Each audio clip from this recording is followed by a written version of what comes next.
战夫人的请柬都已经送到国公府，我宋西西无愧于天地，有何不敢来的？你知道我是战夫人就好。只有你上赶着当战夫人，别人都不稀罕。既然礼金已经送到，那我就祝两位永结同心，不要再出来祸害其他人。苏西西，好了，还嫌不够给我丢人吗？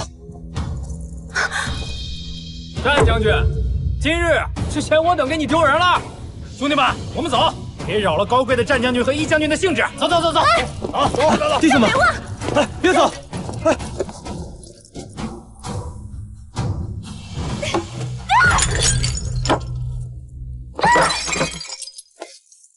战北望，你现在可高兴了？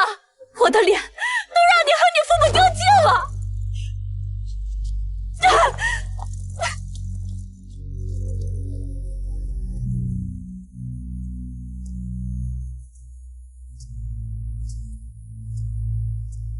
这就是我用战功求娶回来的女人。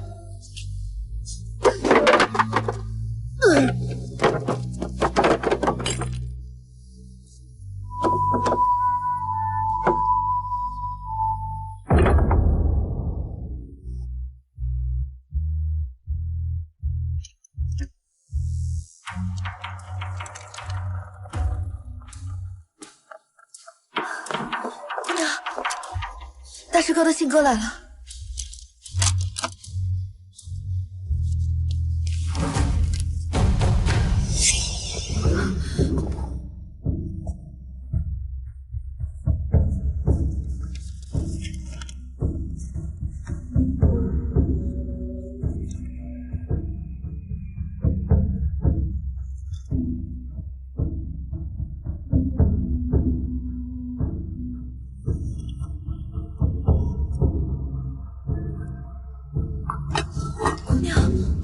怎么了？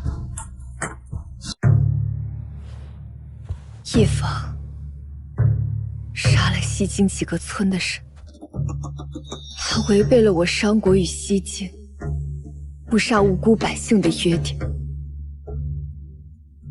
西京人以为是我祖父作为主帅下的命令，所以他们把仇全都报在了我侯府老弱病孺身上。什么？我们侯府是因为一方才被灭了门？那一方还有什么脸面出现在姑娘面前？夫人死得太冤了。成灵关一战一定有问题。主帅明明是我祖父，可指挥作战却是一方和战北望。我一定要查清楚。姑娘，姑娘，姑娘急报！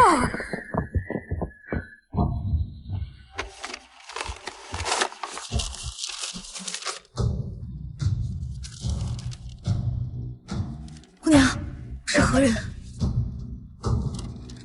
我师姐，她说西京已经派了30万兵马前往东辽国，要助东辽国攻打北冥王，吞下南京最后2城。可西京不是我们商国的盟友吗？那一方不就是靠着与西京签订和平合约，立下战功，才处处为难姑娘吗？可扭头为何去入东辽国，与我商国为敌呢？恐怕与一方屠村有关。那姑娘，您接下来打算怎么做？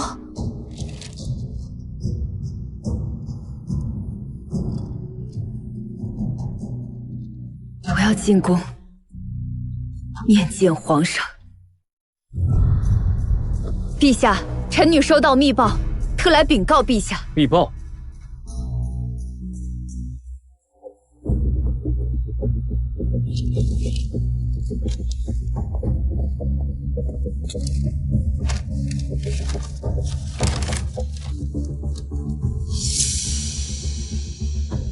陛下，臣女师姐乃是万宗门旗下排名第1的暗探，她所言不会有假。臣女恳请陛下支派援军给南疆。荒谬！一派胡言！西京与我商国签下了互不干扰的合约，怎么可能与我商国的敌国联盟？臣女愿与项上人头担保，师姐所言句句属实。胡闹！如今镇国公府就剩你一个人，你要朕拿你的人头，是想让你们镇国公府满门灭绝吗？你伪造这个消息，让朕增派援兵，你是想让战北望和一坊再上南疆战场吗？战场凶险，你是不是盼着他们死在战场上？陛下，来人，送宋大姑娘回府，派人日夜轮守盯着，不许出府门半步。陛下，臣女绝对不会拿家国大事和儿女情仇牵挂，请陛下相信臣女。你父兄是顶天立地的大英雄，不要做些损害他们名声的阿杂事。朕可以给你尊荣，也可以收回。朕今日当你没来过，好自为之吧。看来我要亲自去南疆战场报信了。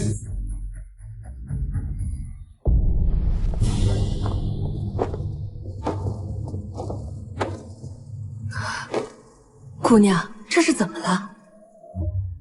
皇上现在每日派人监视我，可我有要紧的事情，必须要离府。我不在的日子里，国公府要像我在时一样运作，能瞒多久是多久。若是实在瞒不住，就告知皇上，等我回来后，再去向皇上请罪。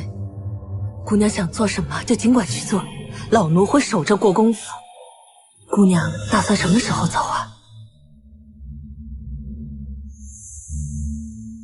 今晚就走。我离府并非难事，可我需要骑我桃花马，所以还得想个法子，把马运到别院去。这事儿好办，过2日是怀王妃兰郡主成亲，老奴骑马去给郡主送礼，送完之后会把马送到别院去，再从外头买一匹回来。行，就这么办。反正禁军也不限制你们出入。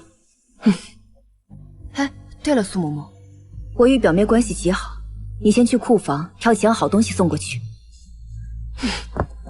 西西，西西，姑娘，战将军硬要闯进来，我没拦住。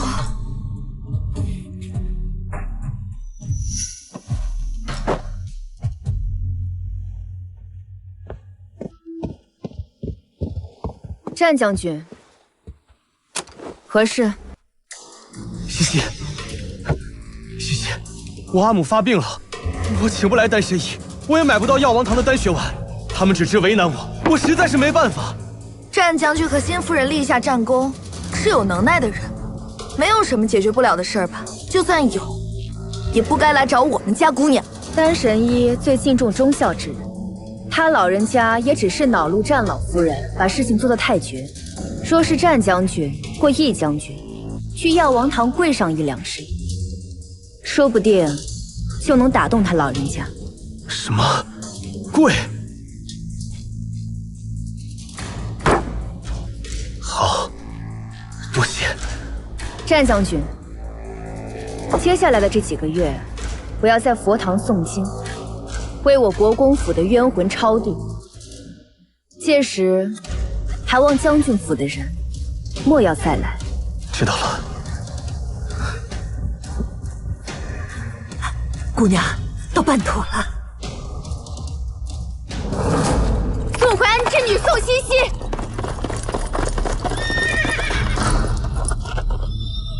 送回安之女宋茜茜，有紧急军情，求见北冥王。你真的是宋将军的女儿？何人闯营？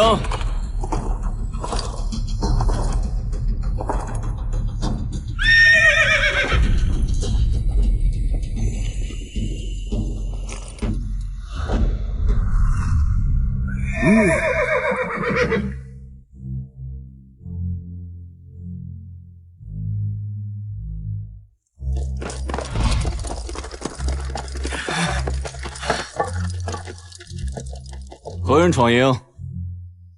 我乃宋淮安之女宋茜茜，我有重要军情要禀报北冥王。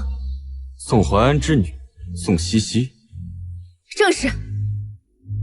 她就是连受了南疆23城的北冥王谢荣木。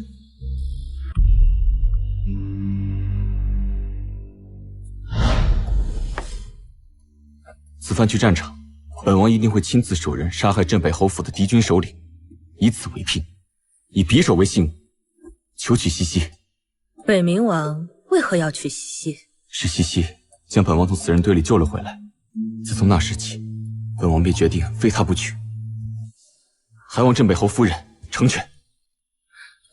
王爷不必多礼，只是茜茜上南疆战场一事，还请王爷代为保密。我不希望她功高盖主，只希望她觅得良婿，安稳一生。可王爷您贵为亲王，茜茜性子莽撞，实在配不上王爷。本王得知你阿母将你嫁人后，便打算就此一生待在战场，却不曾想会在这里见到你。随本王来。是。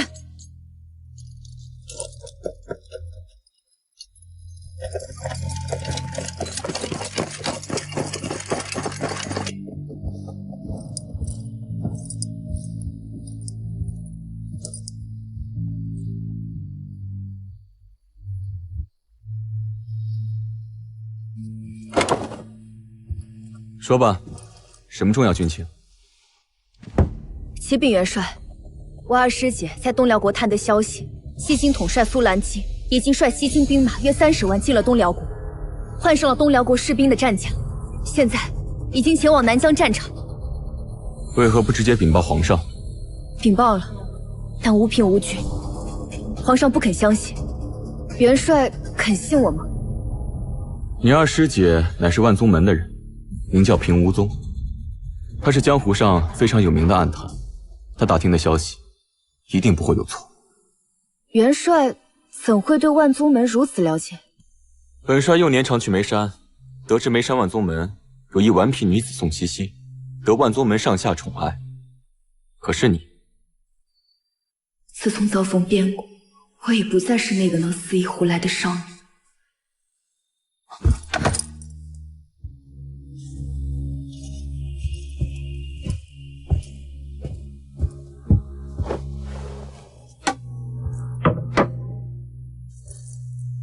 可是日夜兼程赶到的，用了几日赶到无事，我还好，就是我的桃花马，怕是累坏了。回马备山。是。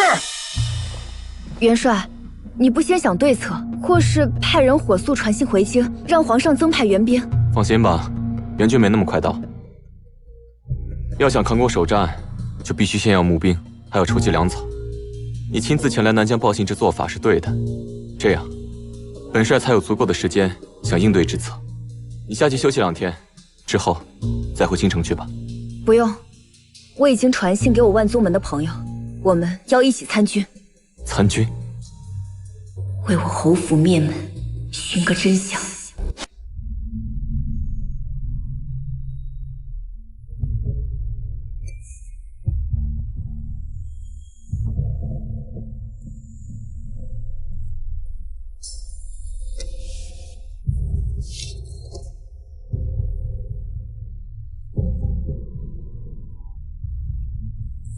什么？30万西京大军与我敌国东辽20万大军联合，要攻北冥王吞南疆最后2城。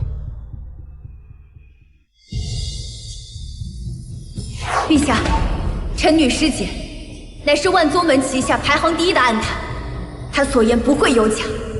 臣女恳请陛下支派援军给南疆。荒谬！一派胡言！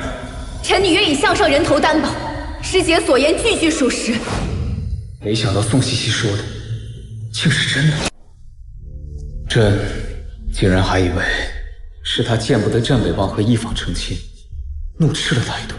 皇上，如今派遣援兵，只怕是来不及了。这消息，我们的探子竟然没有探查出来，可见我兵部派遣在敌东辽国与西京的探子全部被杀了。皇上，皇上，战况紧急，请务必增派援军。我与战将军愿领援军前往南疆，必在西京大军抵达之前赶到南疆战场。一房，你怎么能保证我们能先于西京大军抵达战场？西京人已经出发超过10日，如今我们还未动身，就算日夜赶路，也未必能赶到。我知道你最近对我有所不满，但我会让你知道，娶了我是将军府的福气，是你的福气。他宋西西顶多能帮你孝顺孝顺婆母，但我能让你将军府一门重回巅峰。好端端的，你提他做什么？我提他，就戳你肺管子了。难不成你们还要藕断丝连？我看他这一招是以退为进，勾引你去国公府找他吧。说了，我去国公府找他是想找他出面去请丹神医，不然母亲到现在都吃不上丹神医的药。那你可知皇上为何派禁军守着镇国公府，看着宋西西吗？想必是他跟皇上提了一些过分的要求吗？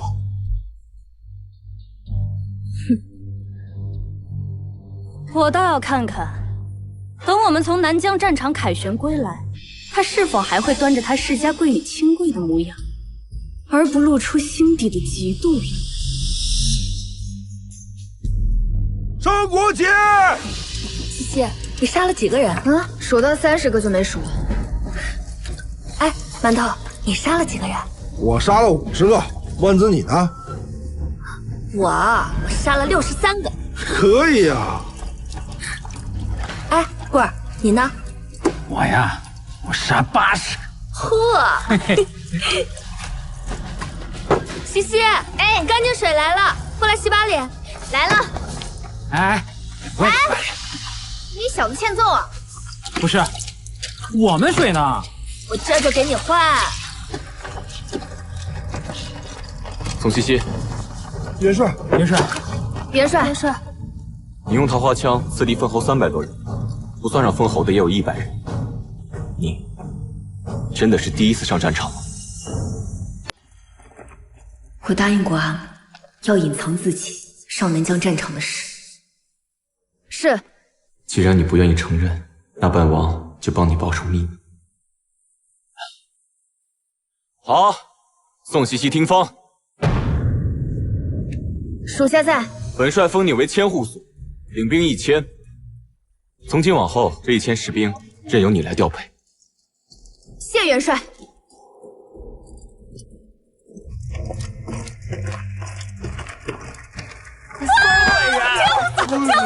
千户所300人，太厉害了！恭喜啊！哎，行了行了，快收拾吧。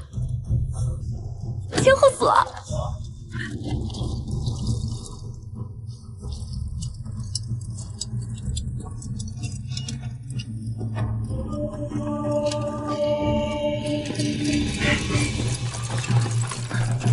搞定了，好样的！回营，走。好啊！将门无润，传朕旨意：宋西西攻下粮仓，又立善功，封为5品出售武德将军。一旦助北冥王拿下西蒙，收复南疆，升正4品明威将军。是。皇上不再怪罪宋姑娘私逃出府，报信了吧？哎，这次多亏宋西西前去报信，才能让皇帝早些做准备。等他回来，朕会重赏。反倒是这援军，至今还未赶到，距离一坊将军承诺的期限已过2个月。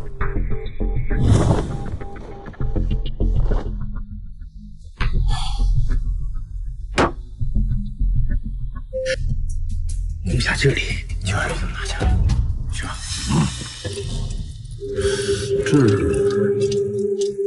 末将战北望，拜见元帅。末将一访，拜见元帅。这战北望行军速度实在是太慢。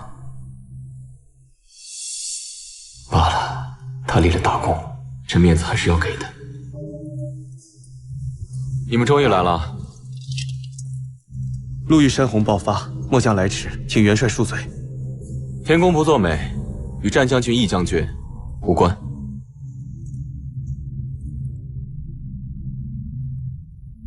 看见夫婿了，怎么不见得开心？战将军，今日终于见到你，你小子福气不小，娶了这么好的一位夫人呢！啊，战将军，我还没恭喜呢。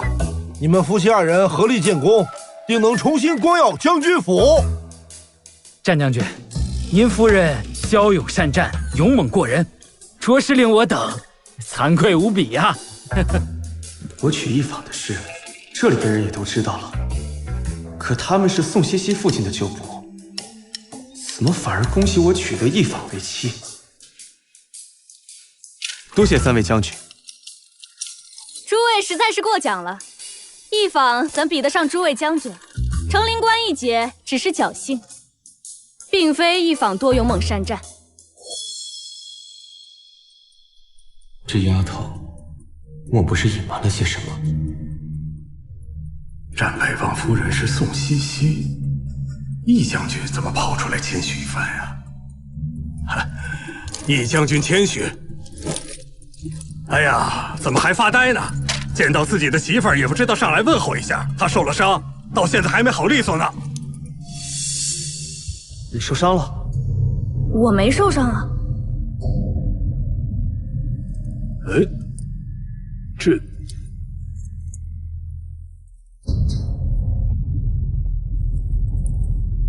战将军、义将军，终于等到你们的援兵来了，真好。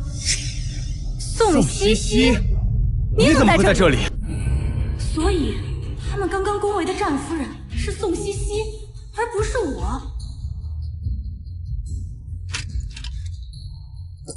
原来宋姑娘也来了南疆战场，只是宋姑娘怎么不同大家解释一下，你与北望已经和离了呢？害得大家误会一场。和离？为什么要和离？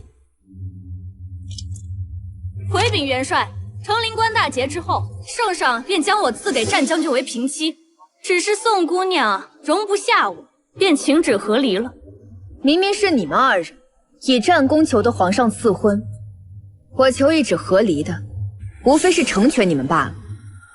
什么狗屁！立下战功不惠及妻子家人，却用来求娶另外的女人。战北望，你这是薄情寡性，不经汉。望宋夫人如此看好你，把西西许配给你，你却不知珍惜，你惹得宋夫人多伤心呐！这是我们的私事，你凭什么打人啊？哼！他让宋夫人伤心难过，本将就打他。若有不服，打回来啊！别他娘像个废物似的，躲在女人的身后，让女人给你出头。宋夫人已经死了，除了宋西西，宋家其他人也全都死了。怎么，连这他都没跟你们说啊？什么？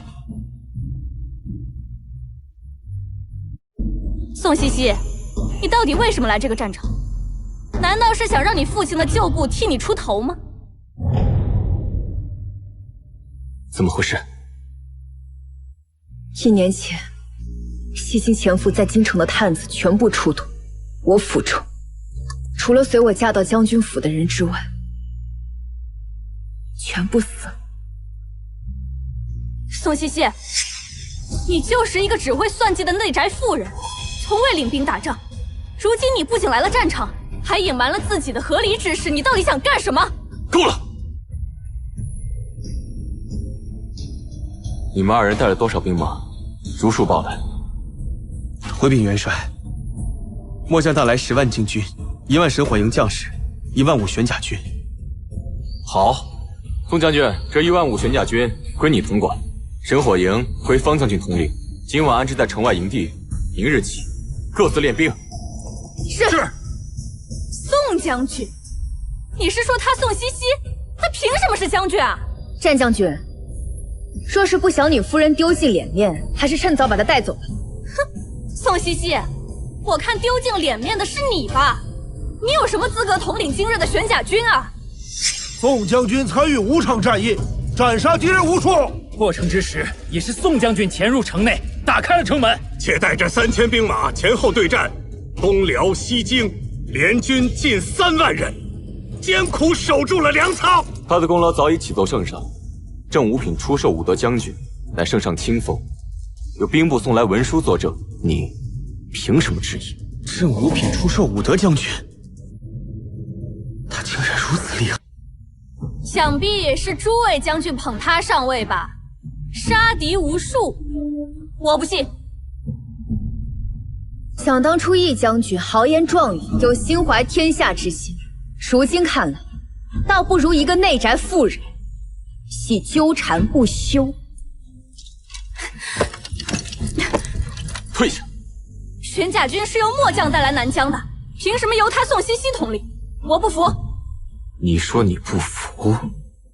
对，末将不服。一路风霜雪雨的赶路过来，最后却是给他人做嫁衣，我怎么会服？本帅这里没有不服从的将士，你从哪里来，回哪里去。元帅，我们听从安排，援兵至南疆，便是听从元帅调配的。我们夫妇2人也是任由元帅调派。你们自然任由本帅调配，难不成还想凌驾本帅之上？不敢。元帅也太小瞧我们夫妇2人了吧？成灵关，我们可是立了大功的。这里谁没有立过大功？元帅息怒，一法他不过是意气用事，无意冒犯元帅。不能接受军令，就立刻离开南疆。本帅需要的是绝对服从的将领。走，走。西西啊，这么大的事儿，你咋不跟你方叔说呀？啊，你自己咋扛的呀？元帅和6位少将军没了，我心里难受啊。现在夫人、少夫人还小公子都没了，你一个人咋扛啊？快起来！诸位将军先出去吧，本帅有话与宋将军说。是。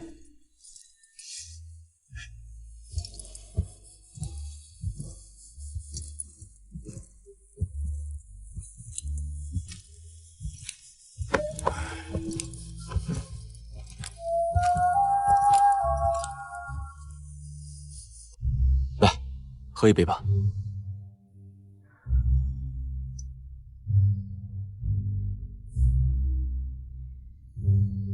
本以为父兄牺牲已经是你最大的悲剧，没想到满门被屠，父婿还未被食言领取。这段日子你到底是怎么熬过来的？坐吧。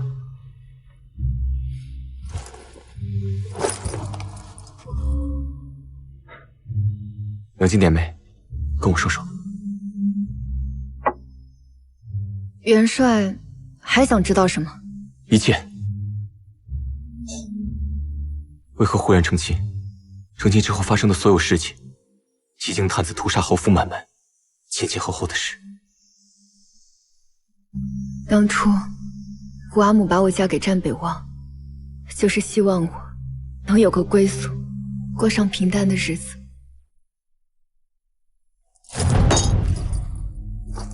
欺人太甚！他们将军府的人竟敢如此欺负你，委屈你。我没有觉得委屈。我若是对战北望有情意，自然是委屈。可我没有。于我而言，离开了将军府，就是解脱。还有他们筹谋的，我的嫁妆也没有得逞。所以今日才让元帅看到一坊对我那么愤怒。他看上的男人我不稀罕，让他不高兴。不愧是宋家女子，永不折腰。一坊通过屠杀西京无辜百姓，与西京取得合约一事，我会如实禀报圣上，届时一定会水落石出。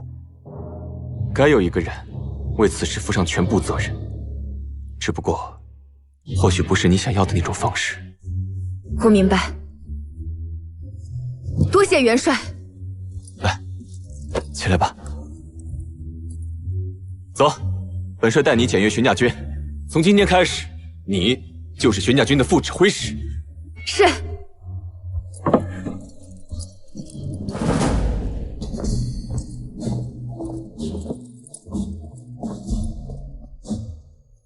弟兄们，从今日开始，宋将军就是你们的副指挥使。今后在南疆战场上，你们都听从他的调配。他让你们冲锋杀敌，你们就上。任何人不得违抗军令。是。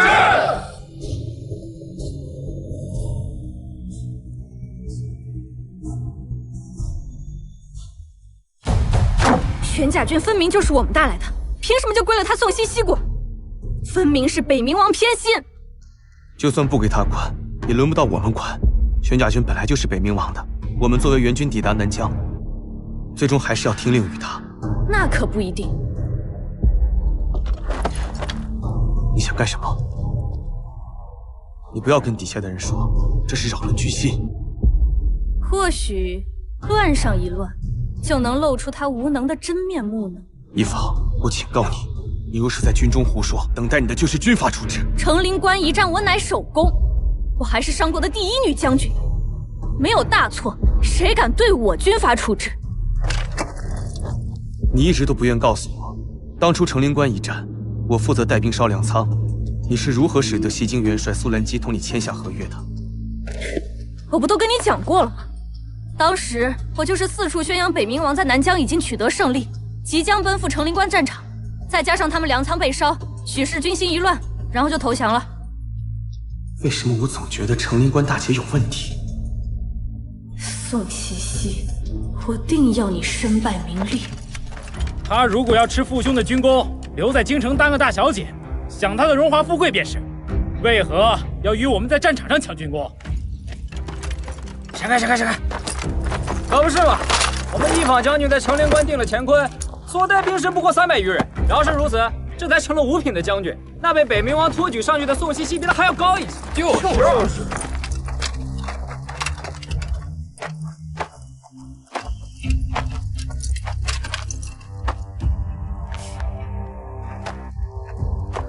我说近几日大家不操练，也不听我指挥，原来是不服我。宋将军，元帅下令，说若有不服的，可以挑战宋将军。如果能从宋将军手下走满3招，便可免罪。但是末将不要免罪。如果能胜了末将，宋将军的功劳从哪儿来的？末将从此不再多言一句。李少尉，我们支持你，支持你，支持你。西西，揍他！宋将军不敢迎战吗？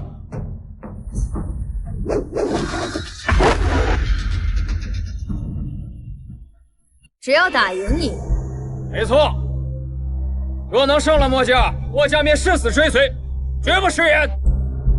对，我们支持你，让他吃父兄的军功，才是我们士兵上位。何其艰难！他一介女流，居然用虚假的军功糊弄我们玄甲军，我们都不服。小伟，你说什么呢？你干嘛？把嘴闭上！啊！怎么了？把嘴闭上！宋将军听到了吗？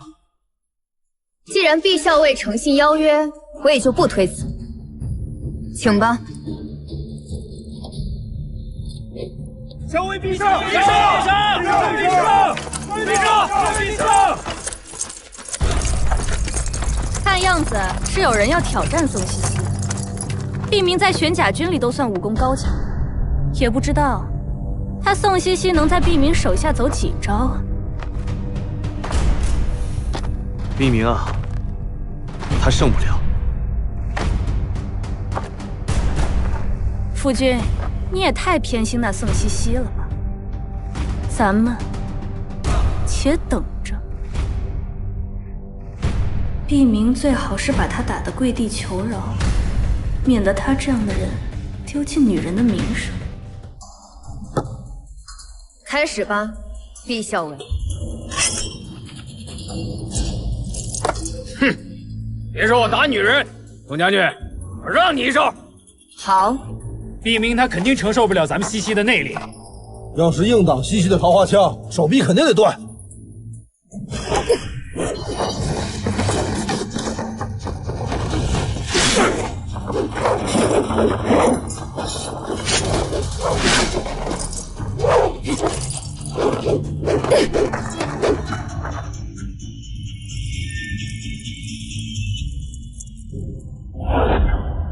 想不到他这看似棉花一般软弱无力的出招，竟是藏着乾坤的袖手。打得好，打得好！好，小伟居然输了，多谢相让。末将毕明，愿听从宋将军调派。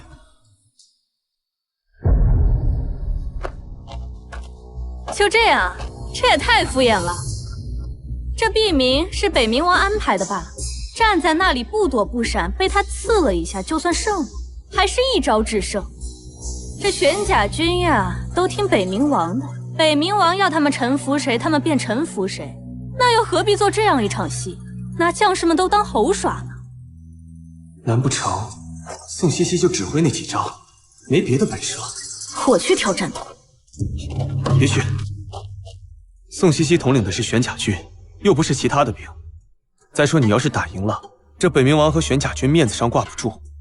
大战当前，我们不能挑起内战，让军心不稳。那又如何？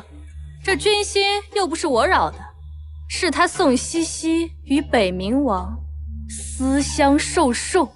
你还想不想要立军功了？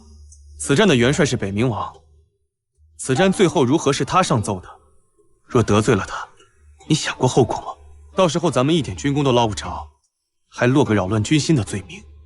那怎么办？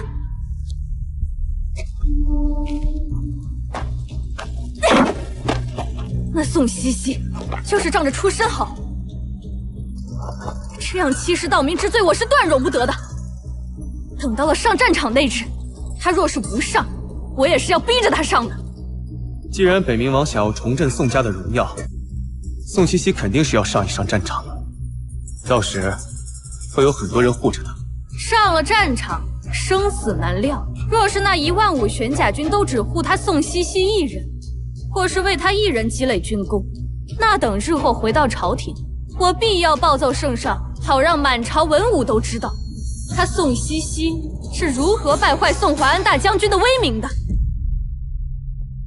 哎呀，这有些人呢，面子功夫好歹做足些呀。宋家军的威名都被你丢尽。我宋家军的威名跟你有何关系？你还在这装什么清高呢？我都已经看见了，把玄甲军交由你统领，不过是北冥王一句话的事，何必还要毕明出来陪你做一场戏？你以为这样其他士兵就能心服口服吗？真是把所有人都当瞎子。你说的没错，不是所有人都是瞎子，有些事情骗得了一时，骗不了一世。你什么意思？没什么意思。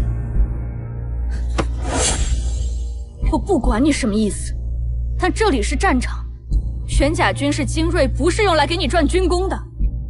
马上回京去，别在这里捣乱。我知道，你不过是想证明你比我厉害，可你凭的是自己的本事吗？这军中啊，无人会服你的，大家都拿你当个笑话。我成为笑话，不全赖你散播谣言，也是真相吗？不行，玄甲军不是用来保护他的，我一定要从北冥王那里夺回玄甲军。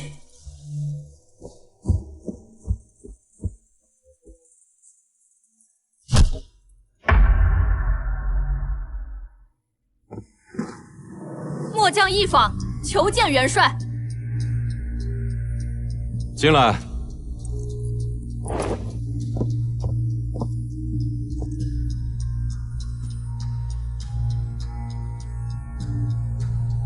元帅，既是召诸位将军一同商议战况，为何不邀我们夫妇二人一同前来？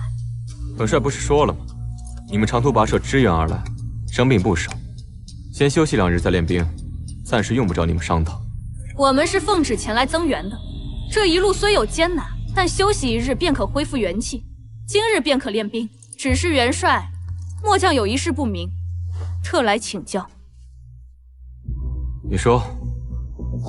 玄甲军是精锐，理当作为先锋破阵之兵，为何元帅却把他们拨给了宋将军统领？有什么问题？用最精锐的兵去保护一位上战场揽军功的女人，末将认为元帅实属无智。什么保护？元帅还真是念旧啊！玄甲军若能破城，那功劳便是他宋西西的，这跟白把军功送给他有什么区别？你怎么说话的？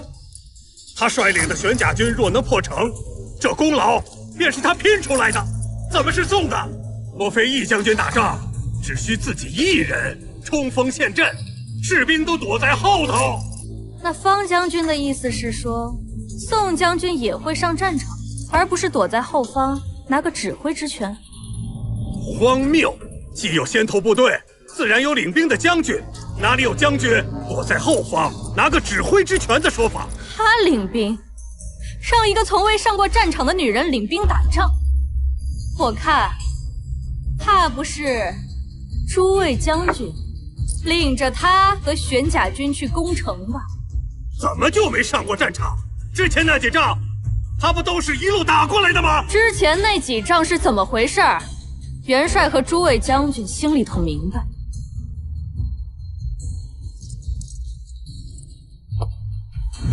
末将一访，请求领玄甲军攻城。如若元帅非要宋西西领兵的话，那末将愿挑战宋西西。玄甲军是由末将带来南疆的，末将不能眼睁睁看着他们跟着一个完全不懂得领兵打仗的将领无故葬送了性命。义将军，你怎么能这样说话？宋将军要是没本事，玄甲军能听他的吗？我真是白白送了性命，这仗还没打，你就说这样的丧气话、晦气话，你实在荒谬！元帅不是说过吗？任何人若有不服，皆可挑战。那末将便要挑战宋西西。若宋西西败，玄甲军交给末将统领。好，本帅允许你挑战宋西西。若是他败，玄甲军将不由他统领；若是你败，战后杖责50军棍，以惩违反本帅军令，同时夺你在南疆战场所立的所有军功，你的名字不会出现在任何军功册子上。这不公平！他宋西西败了，没有任何惩罚；我败了，却要杖责50军棍，还要剥夺我所有功劳。元帅未免也太偏心了。宋西西输，失去了玄甲军，怎么不算惩罚？况且由他统领玄甲军是本帅下的军令，临阵撤换，在军营里边岂不丢了面子？在武将和士兵面前，没有了半点威胁，怎么不算惩罚？可是元帅说过，任何人若有不服，皆可挑战。没错，挑战输了，杖打50军棍。是因你不单单只是挑战，你还要从他手里夺过玄甲军。你的挑战是奔着利益去的，失败自然就要有所失去，否则人人都来质疑本帅下的军令，今后之仗还打不打？宋西西一个内人女娘，肯定不是我的对手。好，我明日便挑战他。末将告退。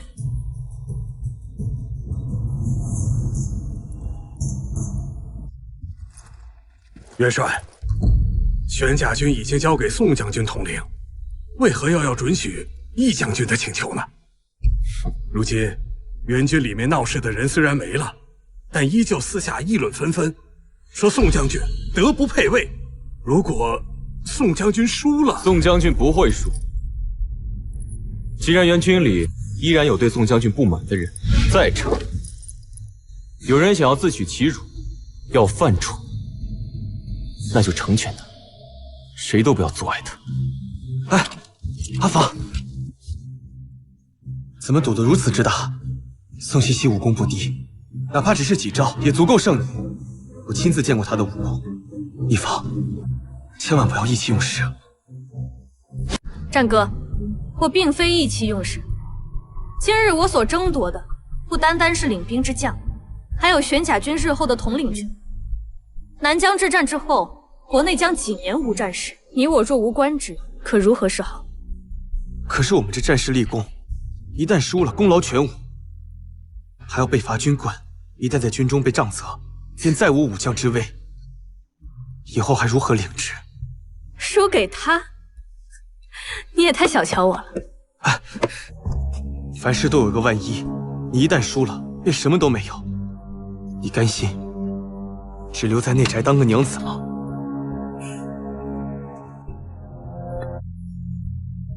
若是为你洗手做羹汤，有何不可？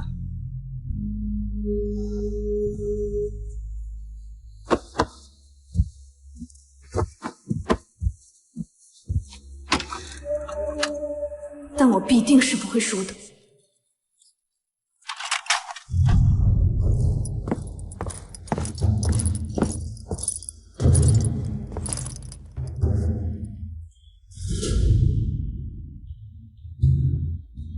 宋西西，你还真是愚蠢至极，愚蠢到以为上了战场就能打败我。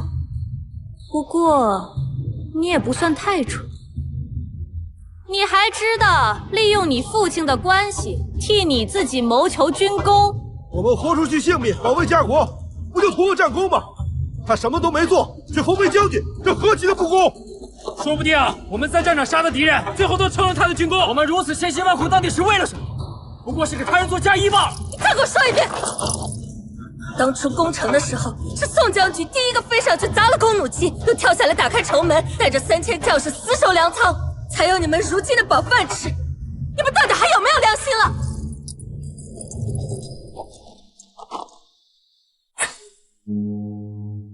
若不是你，我侯府满门就不会死。宋西西，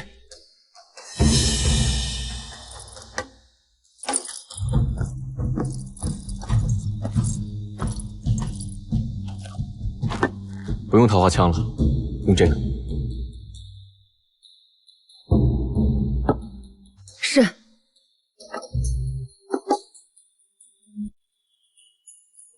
元帅，这是怕我用桃花枪杀了一方。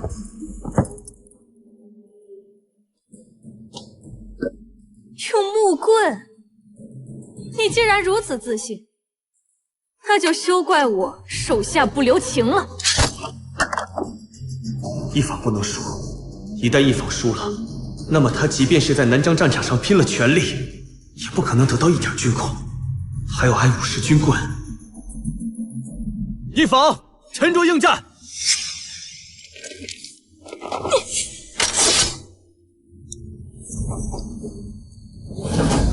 开始！一将军，把他打个屁滚尿流，千万不要手下留情！一将军威武！一将军威武！一将军威武！一将军威武！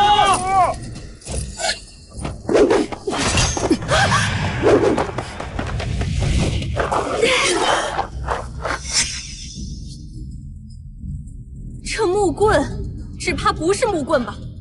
看来元帅是给你挑了最坚硬的武器，还不如换回他的长枪，我还以为是多厉害，竟然这么糊弄人！这不公平！对，不公平！不公平！不公平！不公平！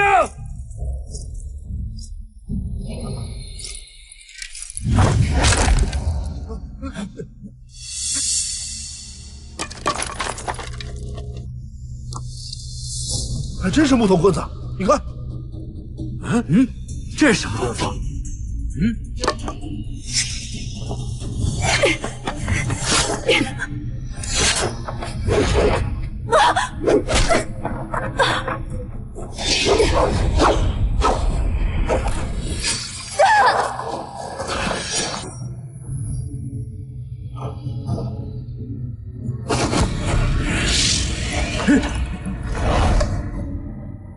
这是什么功夫？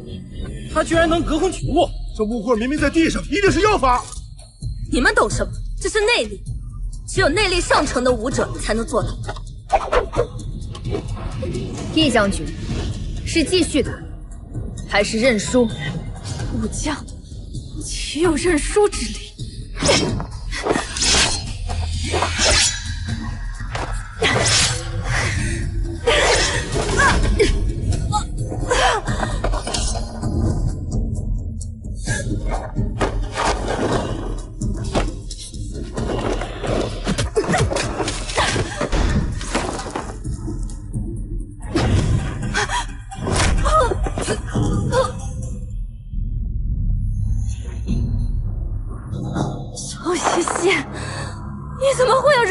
害的武功。一方，你没事吧？战哥，我没有输。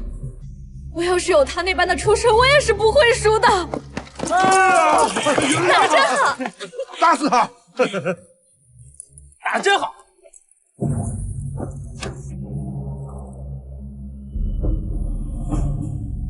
来，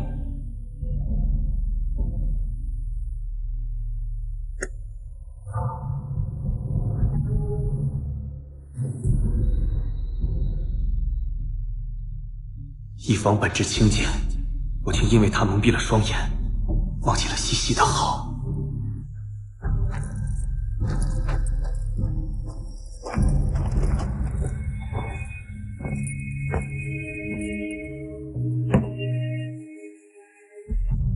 今日起，玄甲军将由宋将军统领。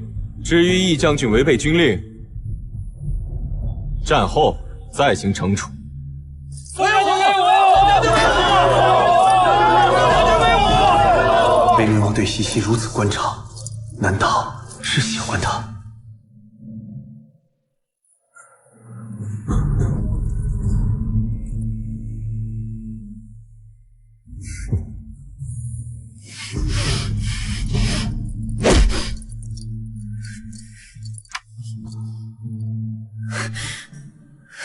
想杀了他？想过。派去调查的人来了信，西京人连屠村的事情都隐瞒了下来，对外只是说整个村子走水，所有人都被火烧死了。你知道这意味着什么吗？西京人想隐瞒西京太子被辱一事，所以就算皇上已经查到真相，表面上也不能对一坊做出什么处置。至少你可以放心，不会因一坊而牵连到你的外祖父。所以，苏兰基之所以要帮东辽国在南疆战场拖住我们，就是逼着朝廷派出援兵，而刚立过功的一坊必定会成为援军之将。苏兰基的目标只在一坊和他麾下的士兵。没错，两国表面虽已达成了和平，可仇恨已经结下。若是你今天杀了一坊，苏兰基无法亲手为太子报仇，那么他会将所有的仇恨都转移到无辜百姓身上。您是说，苏兰基可能会屠城？现在应该不会，但如果你今天杀了一坊，他多半……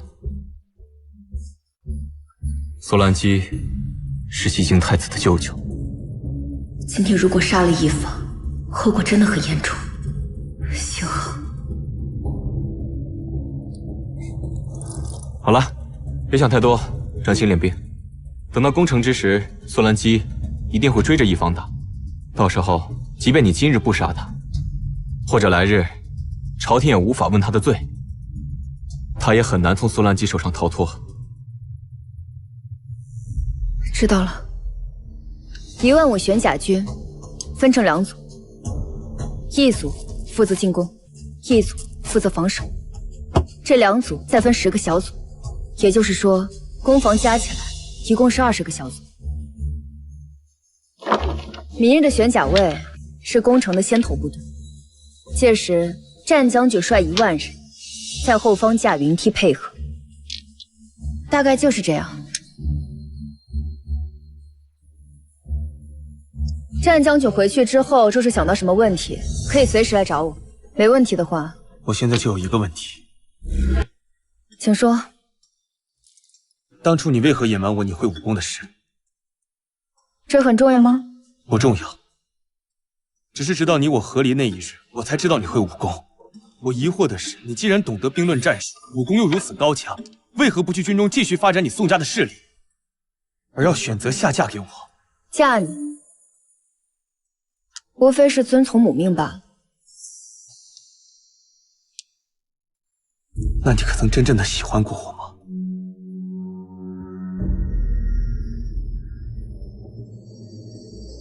战北望，你从来就没有摆正过自己的位置。做我夫君的时候没摆正，做一坊的夫君，依然也没有摆正自己的位置。所以，其实你根本没有喜欢过我，你只是奉母命嫁给我而已。明明是你无情在先，却让人觉得是我辜负了你。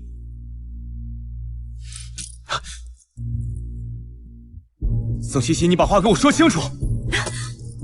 宋茜茜，你跟我夫君在一起干什么呢？你的夫人，你自己解释。宋茜茜，闹够了没有？明日攻城，我只是与他商议。你不许吼我！终究后悔的那个人是我，是我错过了这般美好的西西。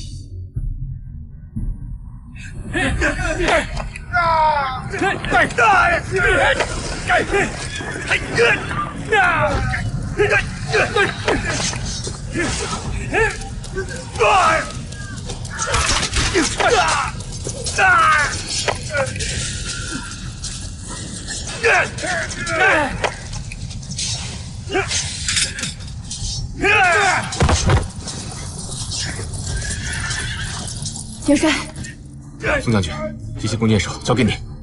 万子，我们走。此剑，接着放。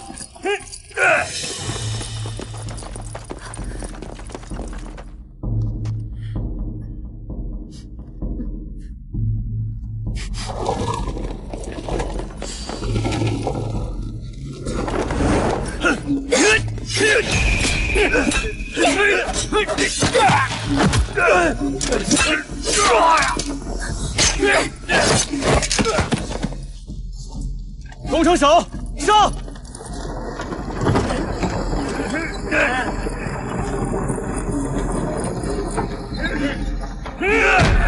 战哥，谁让你来的？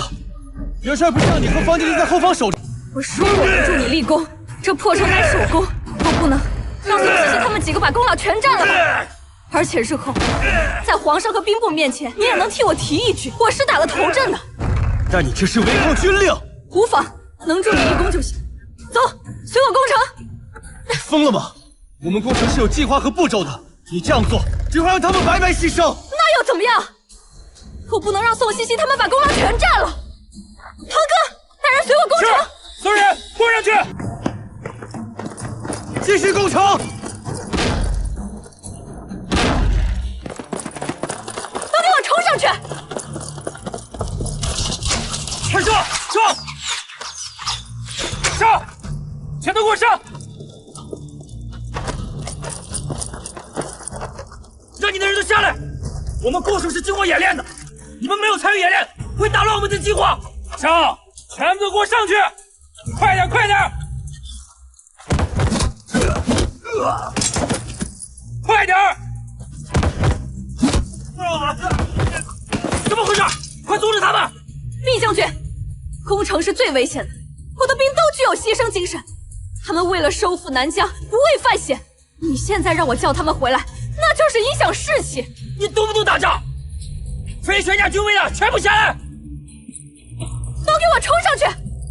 冲上去就有了军功，有了军功便能获得赏赐。下来！全家军都给我上去！非三角军的都撤下来！你要干什么？我在救你的命！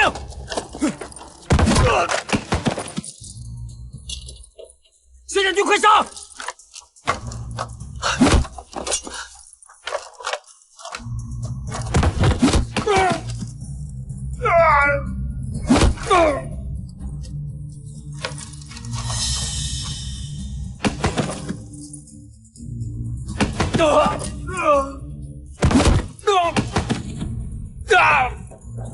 疯了！你害死他们了！我也都是为了帮你啊！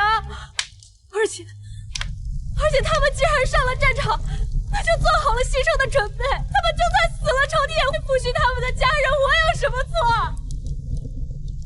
他们用不着牺牲。宣甲军主力攻城，我们辅助。你就算跟着我，你也可以让他们去装石头，而不是让他们去送死。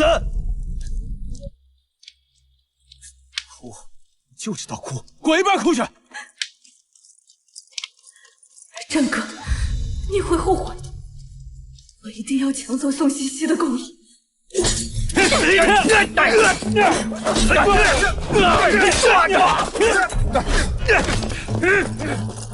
去开城门。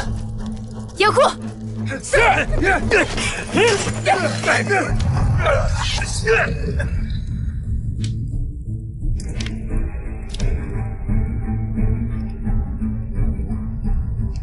冲！是。给我冲！堂哥，给我冲！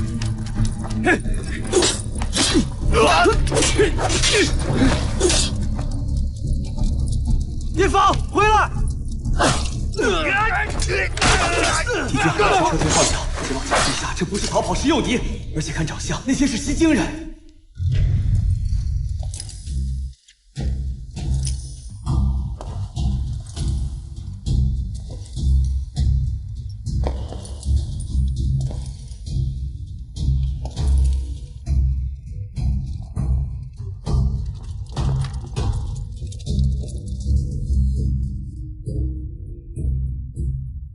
不要出现！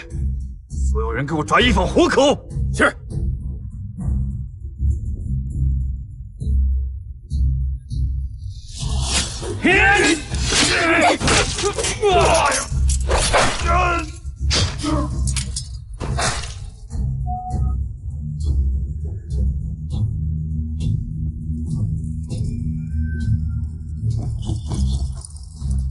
撤！肯定有问题，给我追！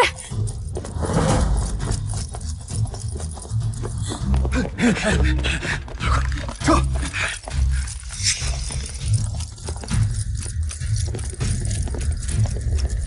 鱼儿上钩，传令下去，西京全军撤出南疆。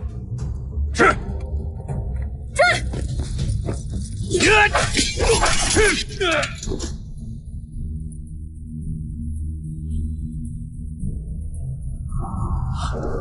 一坊，一坊，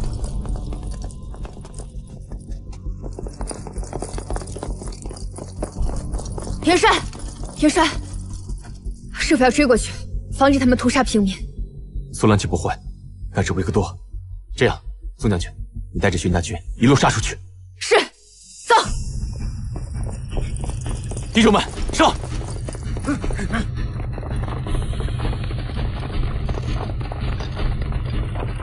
快跑！快跑！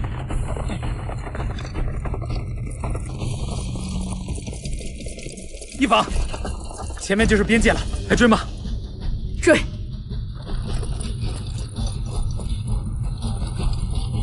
给我追！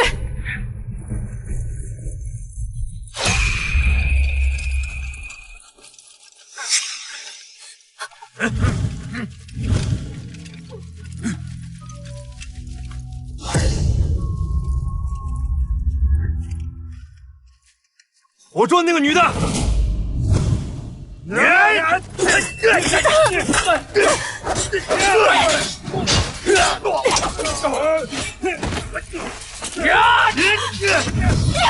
不要！将军，你说过祸福与共，但是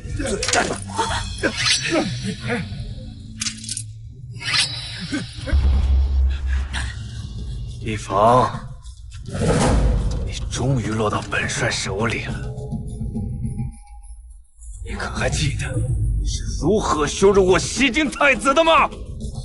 难道成陵关那个腐儒小将领竟是西京太子？你到底想怎么样？自然是要以其人之道还治其人之身了。带走，带走！走！你用小厨子挡刀了，你知不知道？他才刚刚当爹。我以为我身边的是西京的士兵，我没想到那是小竹子。虚伪！敌人怎么会在你的身边？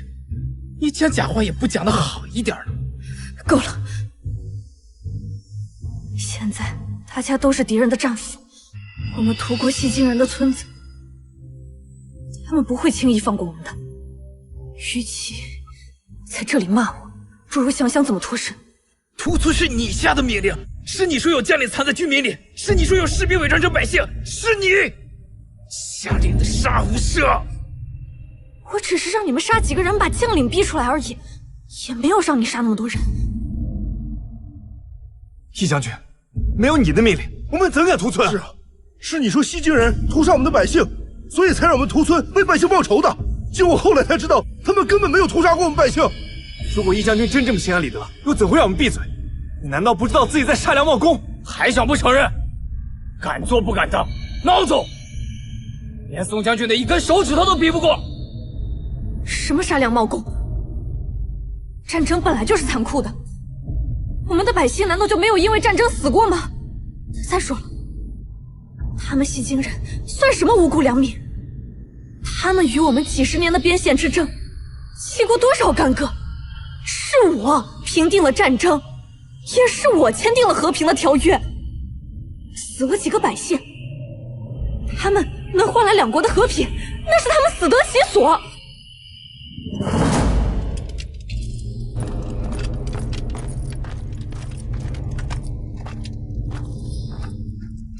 把他们拉进无尽深，我要听到他们求饶的声音。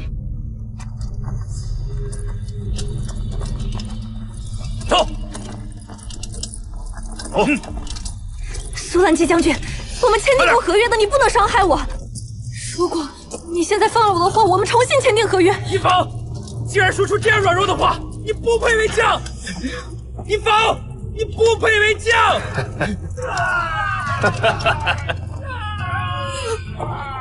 苏将军，他们求饶可以，你求饶，只会死得更难看。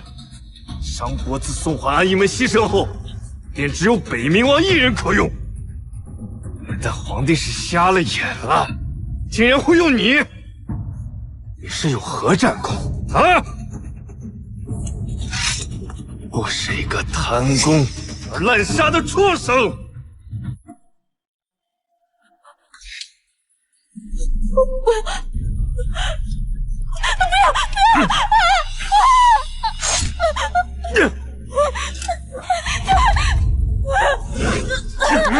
跑！哪里跑？我们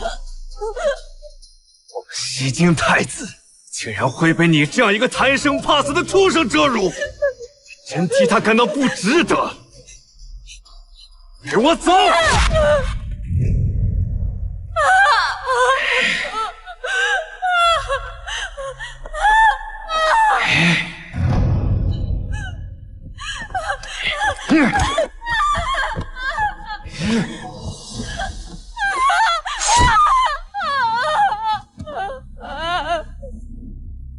怕了吗？这才仅仅是个开始。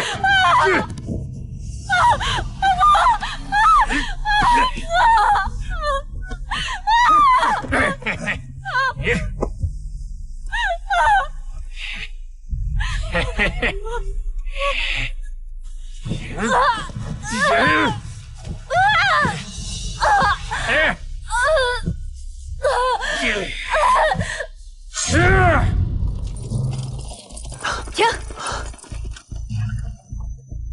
东辽国人已经撤离出我商国边界，停止追踪。一坊追着一队东辽国士兵去了，肯定是中了埋伏被俘虏了，我们必须去救他。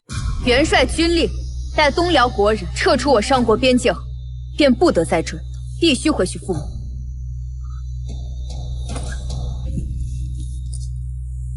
苏西西，一坊被俘虏了，你却不去营救，你什么意思？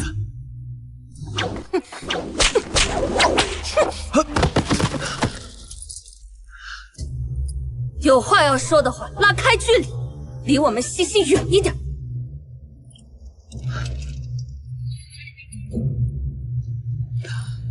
我们已经找了快2日了，一坊他坚持不住的。我知道你恨他，能找到他，我们一同向你赔罪。与私人恩怨无关，玄甲军不能再往前走了。苏西西，我已经低声下气求你了，你还想怎么样？你低声下气了不起啊？让玄甲军陪你去草原，遇上西京军队或者部落，是你打还是让他们打呀？你什么身份，敢跟本将军这么说话？笑话，我什么身份？你怎么不掂量你自己的身份呢？宋西西，管好你的人，别让什么狗都在我面前狗吠！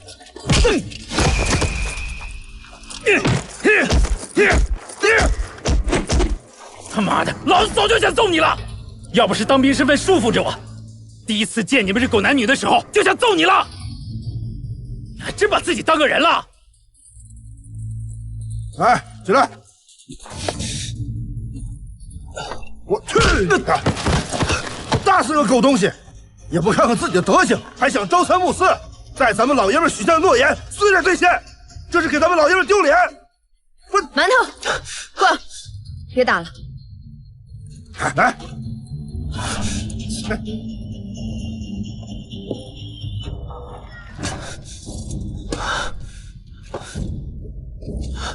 打够了吧？现在可以去找一坊了吧？战北望，且等着吧。不是在草原，是在山上。10万的西京士兵正在山上等着，他们要讨回一个公道。我们只能等。你怎么知道他们在山上？他们要讨回什么公道？用你的脑子好好想一想，为什么10万西京人不愿意撤离？为什么他们要抓一坊？又为什么他们明明签订了契约，现在还要和东辽国结盟，来参加南疆战场？你不过是与他有夺夫之恨，才如此编排一坊。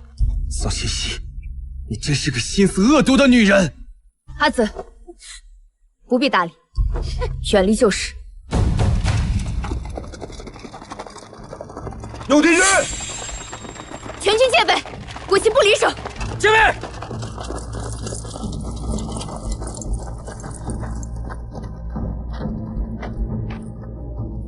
你们把一坊带到哪里去了？宋将军，能否单独谈谈？可以。我们都不带武器，你若是担心的话，可以多带一个人，我也只带一个人。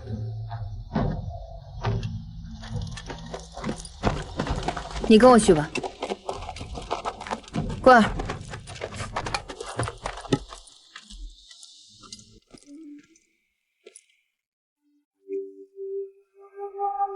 西京探子屠杀你宋家满门的命令，不是我所下的，是我们西京首领误以为屠村，虐杀我们西京俘虏的指令为你外祖父所下，所以才对侯府下了杀令。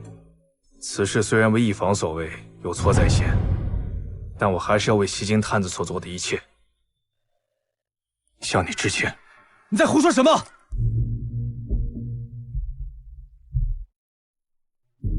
这是我们西京欠你们宋家的，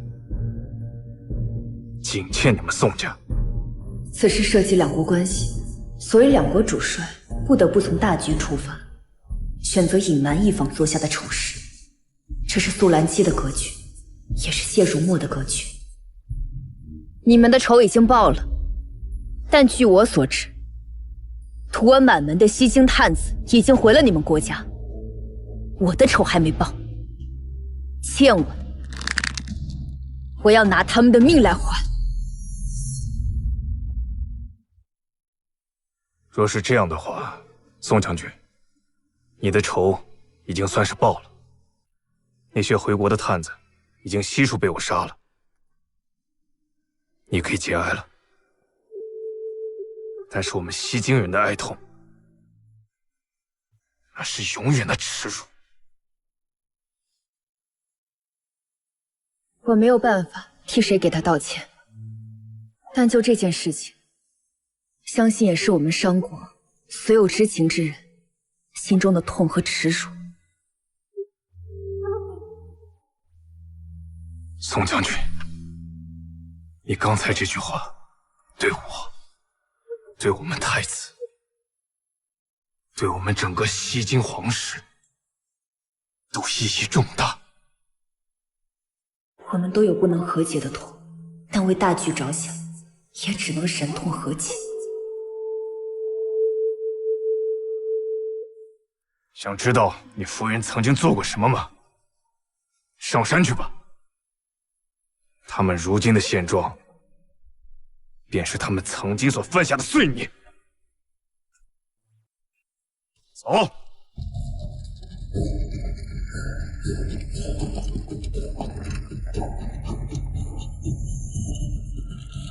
可不可以告诉我，一坊屠村是不是真的？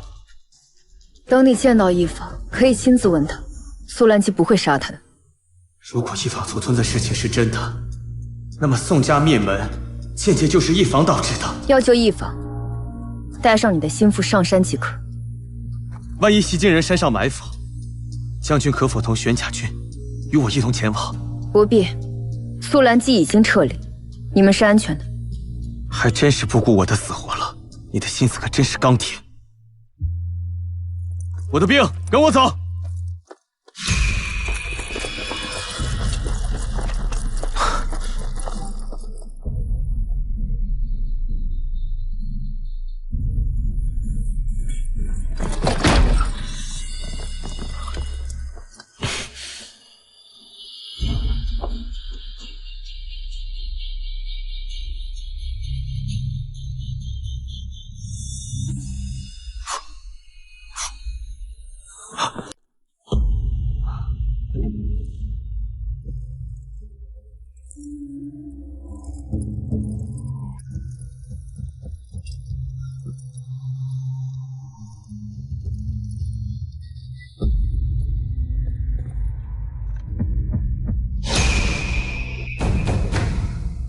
一坊，出去，都滚出去！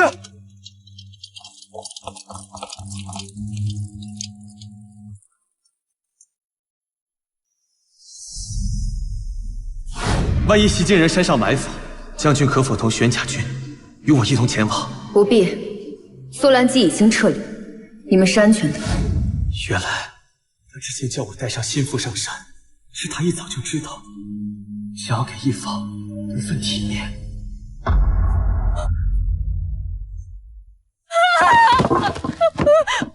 张哥，你为什么要毁了我的脸？你的脸被苏兰姬刻了个剑字，不悔，难道要带着这个字过一辈子吗？苏兰姬，畜生，那就是一个畜生！我要杀了你！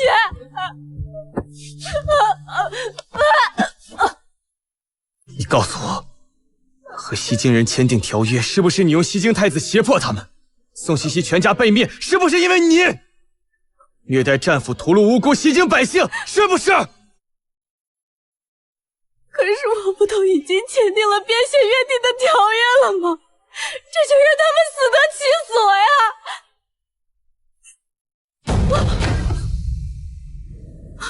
张哥，我相信我们上国的百姓都是愿意牺牲自己换取和平的。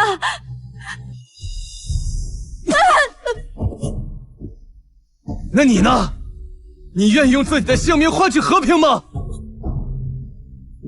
我受了那么大的委屈，从昨天到现在，你不仅不安慰我，还一直骂我。纵然我做的有错，可我也立了大功啊！你可知，你迷下的所有士兵，除了被俘虏的那10几个，全部都死了。就算没死的，也都被训斥，而你，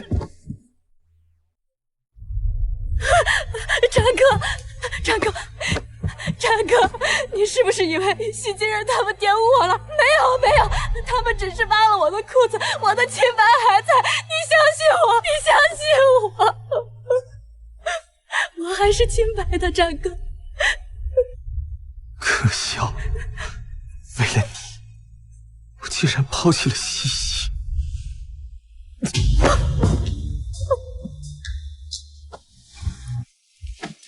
宋将军，这是元帅亲自为你做的面条。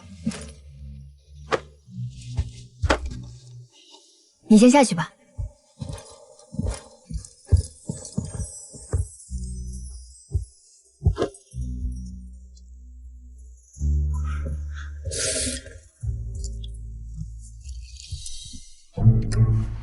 吃饭呢？够不够？不够，还有没？没有。那不是多余问吗？哦。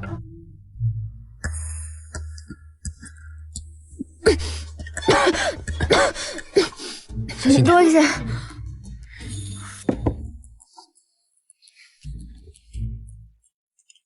他们的目的是一坊和那些曾经参加屠杀的士兵。我早就知道，你提前安排他在后方，但他自己攻不上去。元帅也算是护过一坊了。架不住他自己想死。一坊是一个毫无底线的人，苏兰基对他没下死手，是想让他不堪受辱自尽。但你觉得一坊他会自尽吗？他那日的丑态，军中很多人都看见了，相信用不了多久就会传入京城，就看他扛不扛得住了。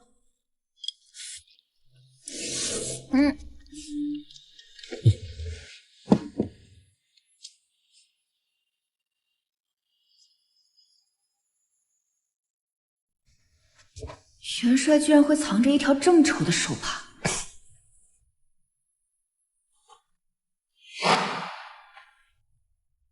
这是西西幼时第一次做女工所绣，若是北冥王不嫌弃，就拿去留下吧。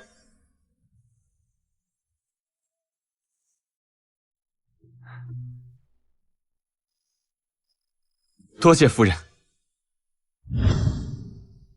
这不会是元帅自己绣的吧？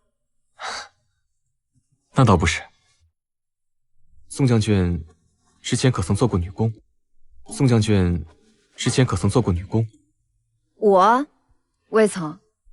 元帅为什么这么问？这方帕是我喜欢的人第一次做女工时所绣。元帅竟有喜欢的人了。宋西西，我喜欢你。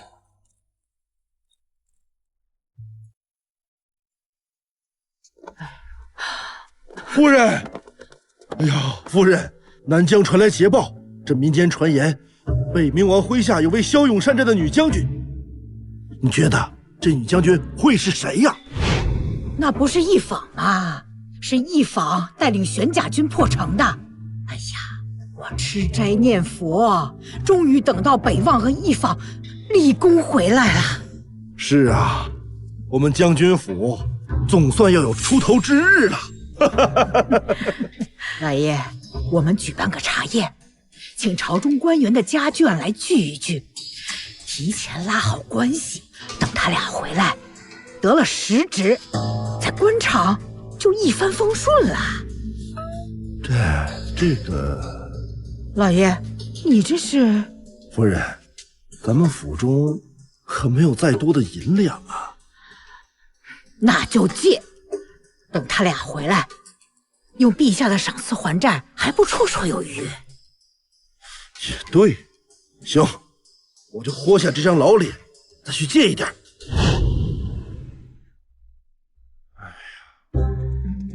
哎，来了！哎，两位，两位，这到底怎么回事啊？我怎么知道啊？嘿，这将军府老夫人的茶会，2位兵部尚书的夫人都没有出席，莫说是侍郎夫人，就是兵部侍郎，哪怕任何一个兵部官员的家眷都没有出席。这意味着什么？这就意味着那位女将只怕不是一坊将军了。公布立功名单了，大家快来看看呀！快！我就不信这宋西西能去战场立功，她要真有这个本事，早就去战场了，还用得着嫁到我们将军府伺候我这个老太婆吗？可那名单上根本就没有一坊的名字，就连北望的名字都排到了最后啊！你说什么？夫人！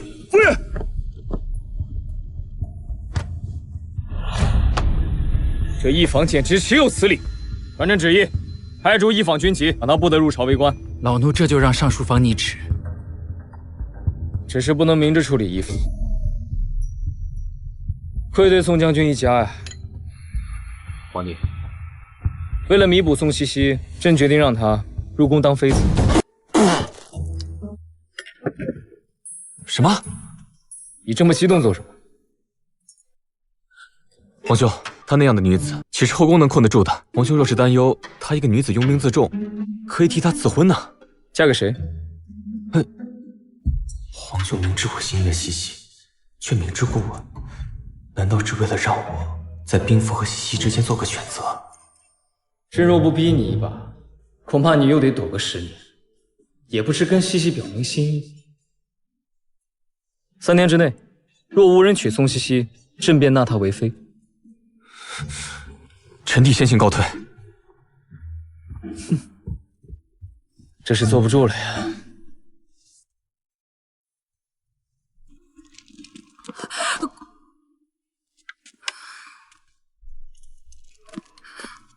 经此一战，北冥王和姑娘再度重逢，说不定也是夫人在天之灵的指引。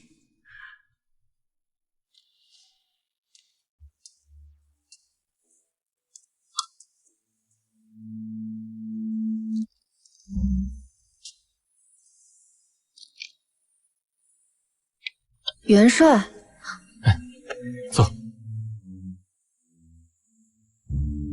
想不到元帅打扮一下，竟然还是个美男子。这里不是战场，不必叫元帅。王爷，皇上说想要纳你入宫为妃，你可愿意？什么？我一直拿皇上当兄长一般对待，他怎可能纳我为妃？若是不想抗旨，答应与我成亲可好？啊？王爷，皇上无非是怕我一个女子拥兵自重，王爷若是娶了我，恐怕也要被皇上忌惮。王爷这般聪明的人，怎么会想娶我？若此时告诉他，我倾慕他许久，怕是会吓着他。还是培养些感情再说吧。皇上也要给本王赐婚，奈何本王也不许跟陌生人相处一生。恰好宋将军也被迫入宫，不如你我2人联手，方可解燃眉之急。可王爷不是有意中人吗？直接求请皇上，让你和你的意中人成婚，岂不更好？本王的意中人已经嫁人了。不知是哪位女子，见得王爷如此厚爱。她并不知本王心意，也只是本王一厢情愿。在上南疆战场之前，本王曾向她母亲求娶她，可是她母亲并没有看上本王。现如今她已经嫁人，至于她是谁，并不好再说。王爷所言甚是，女子的名节最为重要。若是她已嫁人，确实不适合再被王爷挂在口中。是啊。宋茜茜，给个答复，有什么问题，本王一力承担。可我已经合离1次，若是再被休，或第2次合离，本王不会休妻，也绝不会合离，除非丧偶。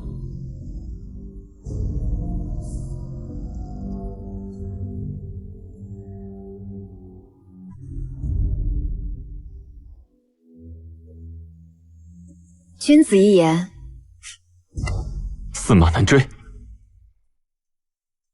茜茜，本王终于娶到你了，这一次，本王再也不会放开你的手。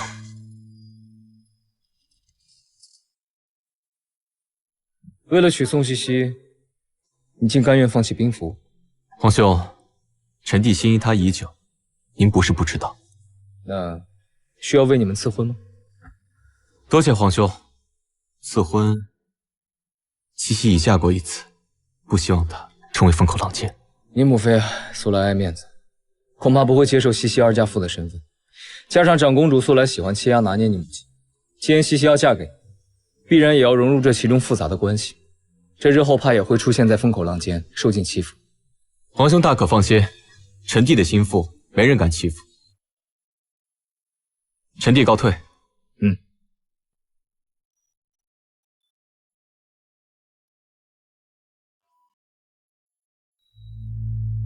陛下，北冥王既已交出兵符，您还有何忧愁的？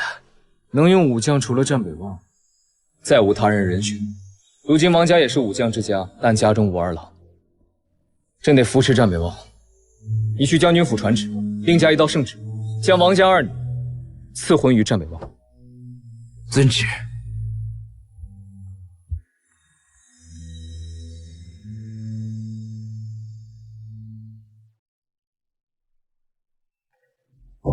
臣谢过皇上。战将军、义将军，接旨吧。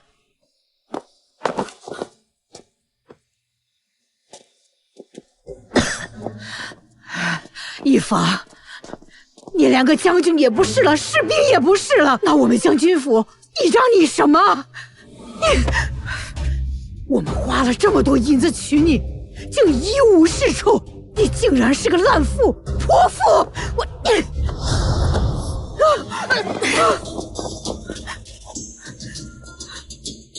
你要是再敢胡言乱语，休怪我撕了你的嘴！岂有此理！你竟然目无尊长，还敢殴打婆母，你这是不孝！不孝之女！我们将军府到底是造的什么孽呀？竟然娶你这个祸害精，连累北望没了战功，还得娶王家那个弃了的二嫁妇。要是西西在，我将军府怎么会成这样啊？好了。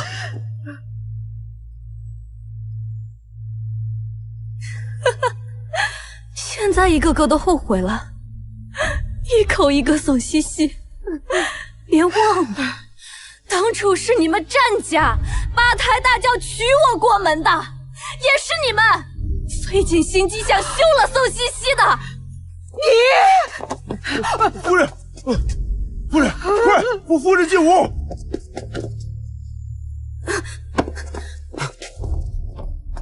你当真要娶王家那个二嫁夫？够了，这是陛下的旨意，我不能违抗。什么陛下的旨意？什么陛下的旨意？狗屁的旨意！当初你我一同对付宋西西的时候，你就是这么说的。现在我遭了报应，我被开除了军旗，被不能再入朝为官，但你呢？为什么你没有遭到报应？为什么你还能入朝为官，还能再娶新妇？够了！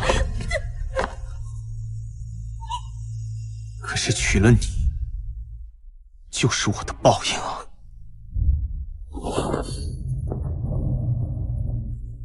宋西西，都是因为你，我一定要让你付出代价。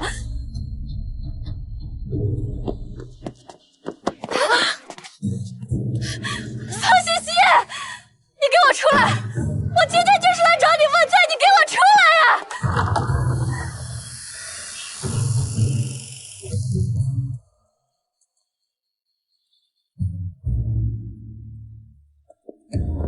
这一访怎么还有脸来宋将军府？不服从军令，败给了宋西西，又被当成俘虏被侮辱。我要是他呀，都不好意思出门。大家说是不是啊？就是。你们胡说！你们胡说！不许再说了！不许再说！不许再说！你们不许再说了！是宋西西，是他宋西西，恨我抢走了战北望，所以故意勾结西晋主帅苏兰，竟让他折辱我，是他，都怪他。是你害得我们夫妻反目，让我毁容，也是你害得我被开除军籍，让战家人嫌弃我。战北望他现在宁愿娶一个二嫁夫，也不愿意碰我。一坊，你至今都觉得自己没错吗？我何错之有啊！宋西西，他们都说你是功臣，可你见死不救，你不配为将，你就任由苏兰七把我俘虏，任由他们折辱我是吧？宋家满门忠烈，我呸！来人，将这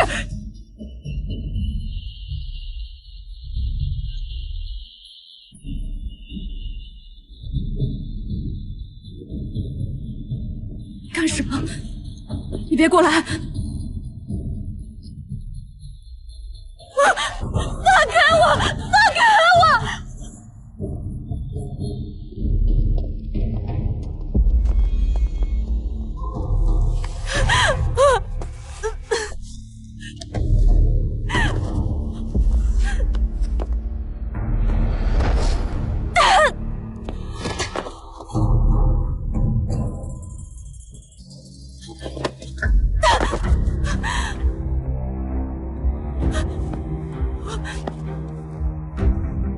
他叫宋天，是我大哥的亲儿子，11岁，文武全才。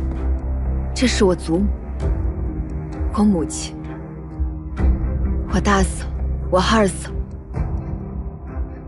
这是我的侄子，他叫瑞儿，也是我宋茜茜最小的侄子。他才5岁，就识字，懂兵法。你疯了！你带我来这里干什么呀？我和他们又无冤无仇的。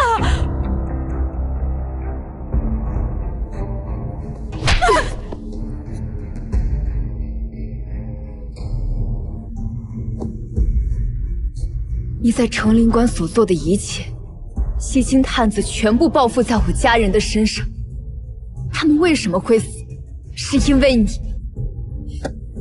因为你贪功，你残忍，你违背了我国与西晋之间不杀平民百姓的约定。不是。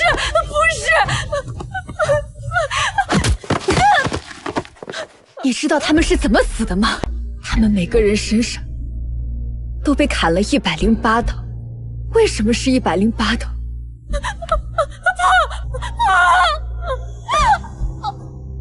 是你，是你在西京太子身上划了108刀。不是，你在成灵关做的恶行，害得我镇北侯府鸡犬不留，连我那侄儿也没放过。不是，是西晋人，这些恶都是西晋人做的。你们家人都是西晋人杀的，跟我没有半点关系，跟我没有半点关系。小小的身子，从娘胎出来就软，也是嗑药养着，108刀，身体都砍烂了，流了一地的血，整个镇北侯府无一处不是血腥。这一切都是你造的孽，一方。你说我恨不恨你？那些人根本就不是平民，他们窝藏士兵，我没有错。你的家人是西京太子杀的，跟我也没有关系，没有关系，没有关系。我五嫂就是像你这样怕的，她想保着点孩子，她想护着他，可她身中了数刀，实在不愿咽气，就这样在地上爬着。爬向他的孩子，血流了一地，最后他倒在他孩子身边。你说我恨你，是因为你夺走了战北王，和我的家人相比，但战北王算什么东西？幼稚之极，是灭门之仇。因为你做的事情事关商国的耻辱，我侯府灭门无法昭告于天下。我的父兄牺牲在南疆战场，为的就是护着这个商国，所以我忍。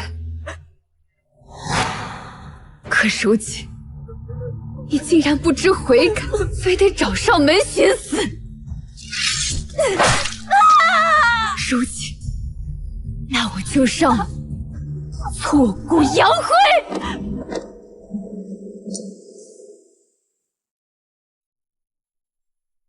你要是再招惹宋茜茜，我定要了你的命！滚！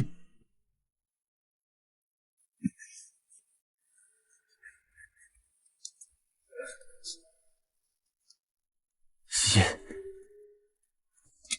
王爷，我真的想杀了他。与其杀了他，不如让他生不如死，岂不是更好？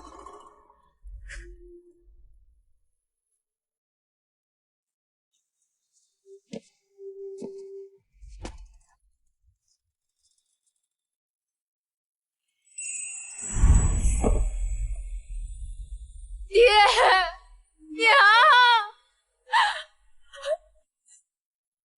女儿不孝，女儿不孝。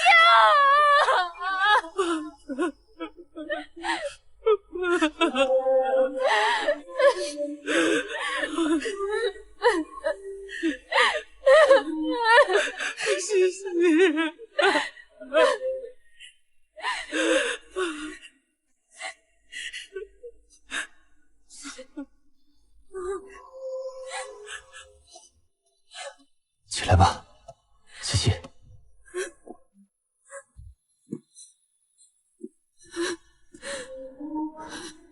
西西。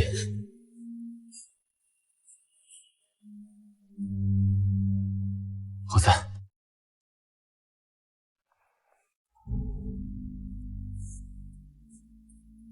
说他娶的是意中人，想必会对他更好吧？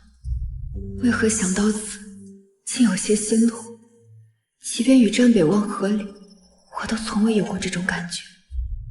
太后已经说了，说找你家太祖提亲。8月25是黄道吉日，我们的婚事定8月25，可好？王爷做主便是。我打算明天去眉山，跟你师父提亲。第一次大婚，师父欺我阿母，将我嫁给战北王，不曾来见我。想不到王爷竟会考虑至此。姑娘，王爷，何事？公主府送来了砚帖。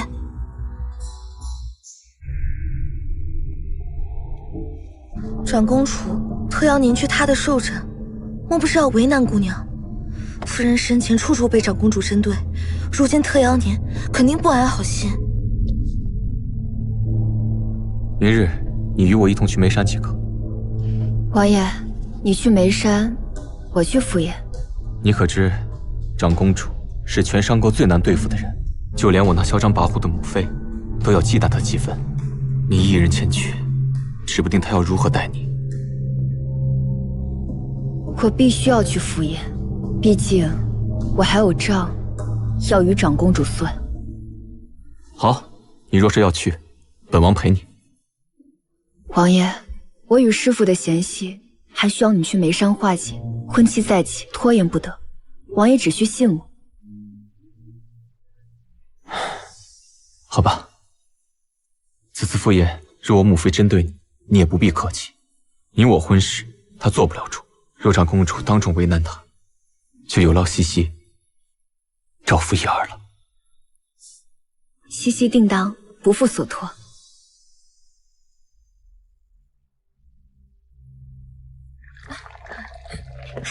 好久没见，是啊，今天真是欢喜的日子。是，进车。母亲，这宋茜茜太不像话了，现在都不来，我看她就是不给母亲面子。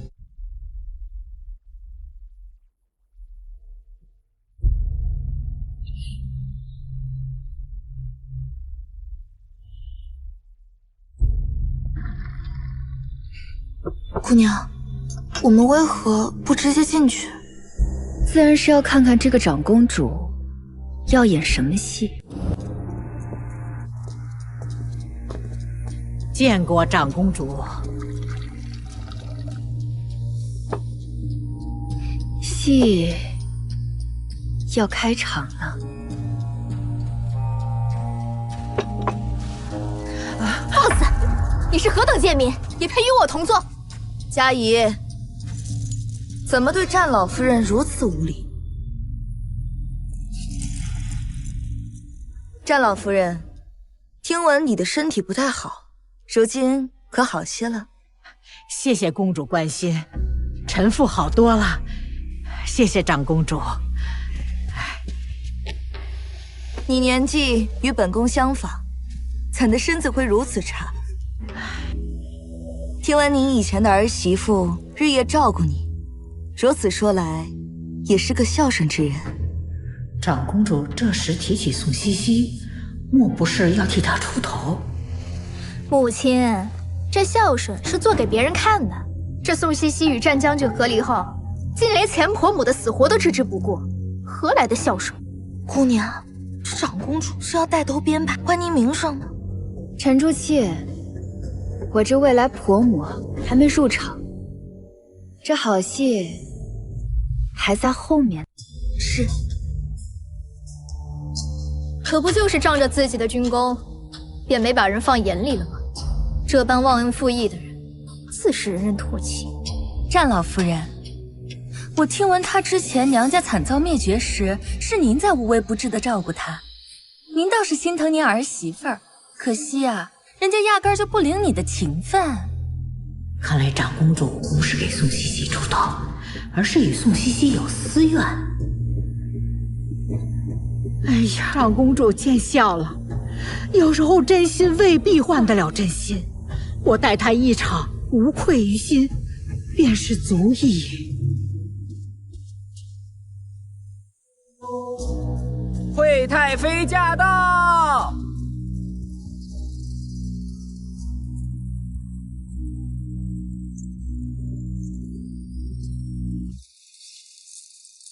惠太妃，哟，惠太妃也来了，带来了什么厚礼给我母亲啊？听闻长公主信佛，哀家准备了一尊金佛，还望长公主笑纳。虽然这样的金佛，本宫已经有10几尊，但惠太妃一番好意，本宫便收下吧。长公主这是不分场合的要给哀家脸色看呢。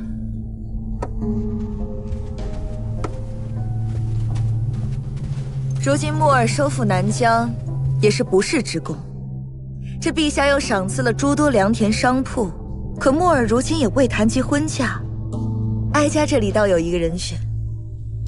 要是木儿与他成婚，那定是一段佳话。就不劳长公主费心了，这木儿啊，打小就是有主意的。至于这良田嘛，哀家也能帮他管管。这全京城，谁不知你惠太妃只知吃喝玩乐、穿金戴银、恃宠而骄？此事交于你，怕是有所不妥。本宫好歹也是木儿的姑姑，这北冥王妃一直空缺，理应帮木儿长长眼，总不能让像宋茜茜那样的人钻了空子。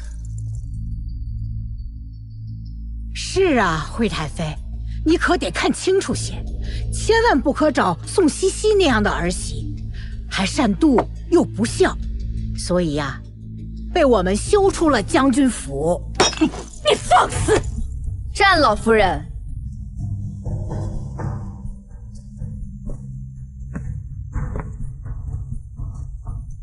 慎言，慎言。宋茜茜也来了，可千万不能让人知道她即将嫁给木儿，否则今日哀家什么面子都会丢尽的。看来我这婆母是真瞧不上我。今日是我母亲寿辰，你穿成这样素的，可见并无心给我母亲祝寿。我打扮如何不要紧，今日毕竟是长公主的寿宴，若是我等皆像您这般艳俗，岂不是浪费了郡主一番彩衣娱亲的孝心？你敢说本公主穿的艳俗？彩衣娱亲嘛，艳俗些不要紧。诸位夫人说是不是呀？这宋茜茜竟当着长公主的面打嘉怡郡主的脸，可真是不知死活。方才我们正说单老夫人被你气出一身病，还不让丹神医给她治病，你随立下军功，却也抹不杀你这黑心肠，怪不得沦为将军府弃妇。嘉怡怎能无礼？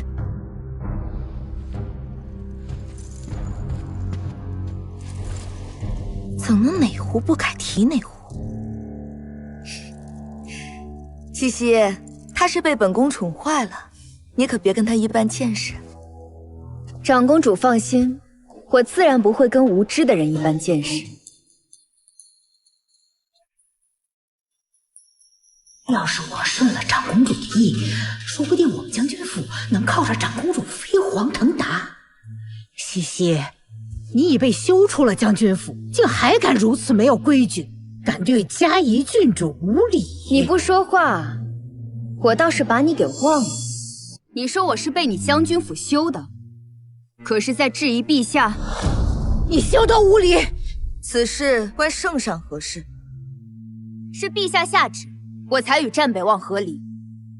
即是和离，便是我先不要的战北望，并非大家口中的将军府弃妇。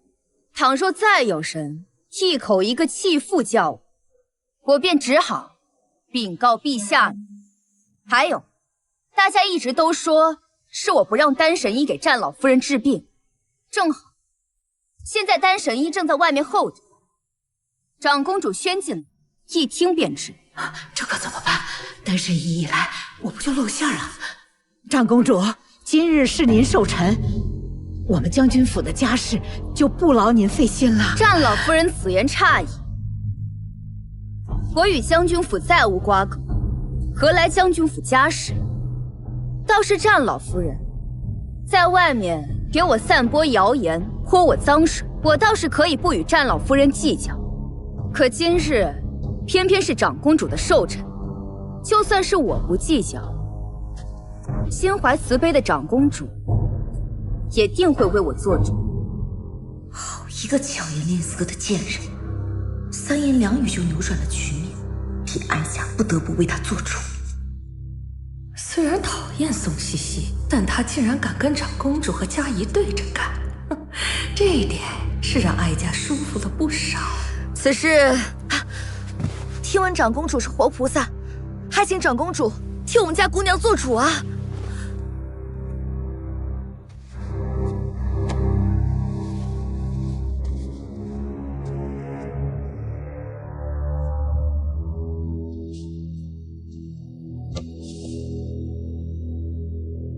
宋茜茜，你简直和你那贱母一样，生来就是给哀家添堵的。长公主，你曾经辱我阿母，今日我定将一并奉还。既然你要泼我脏水，我就用你的手为自己洗干净。拜见长公主。单十一，你如实说来，是不是他宋茜茜威逼利诱你，不允许给战老夫人治病？长公主此言差矣，战老夫人患有心疾与咳血之症，此病盘桓多年，一直无法根治。老夫是看在宋姑娘的面子上，这才答应她入府为战老夫人进行医治。那段时间，宋姑娘不分日夜睡在老夫人房间，贴身伺候。老夫人每月吃的丹血丸价值不菲，全是从宋姑娘的嫁妆里拿的。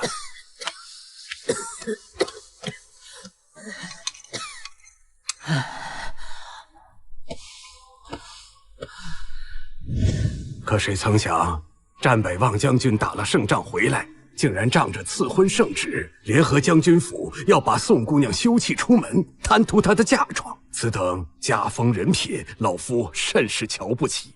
所以老夫决定，断然不会再次登府给战老夫人进行医治。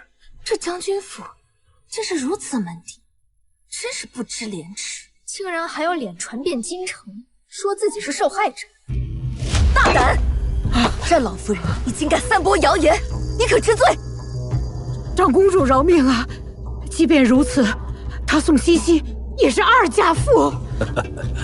世人皆知，婚礼当天，战北望将军出征，回来便休妻娶妾，所以时至今日，宋姑娘仍是清白之身，再嫁做人妇也未尝不可。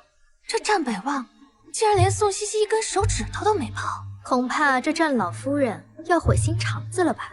如今一坊和即将嫁入将军府那二嫁妇啊，哪里比得上宋茜茜呀？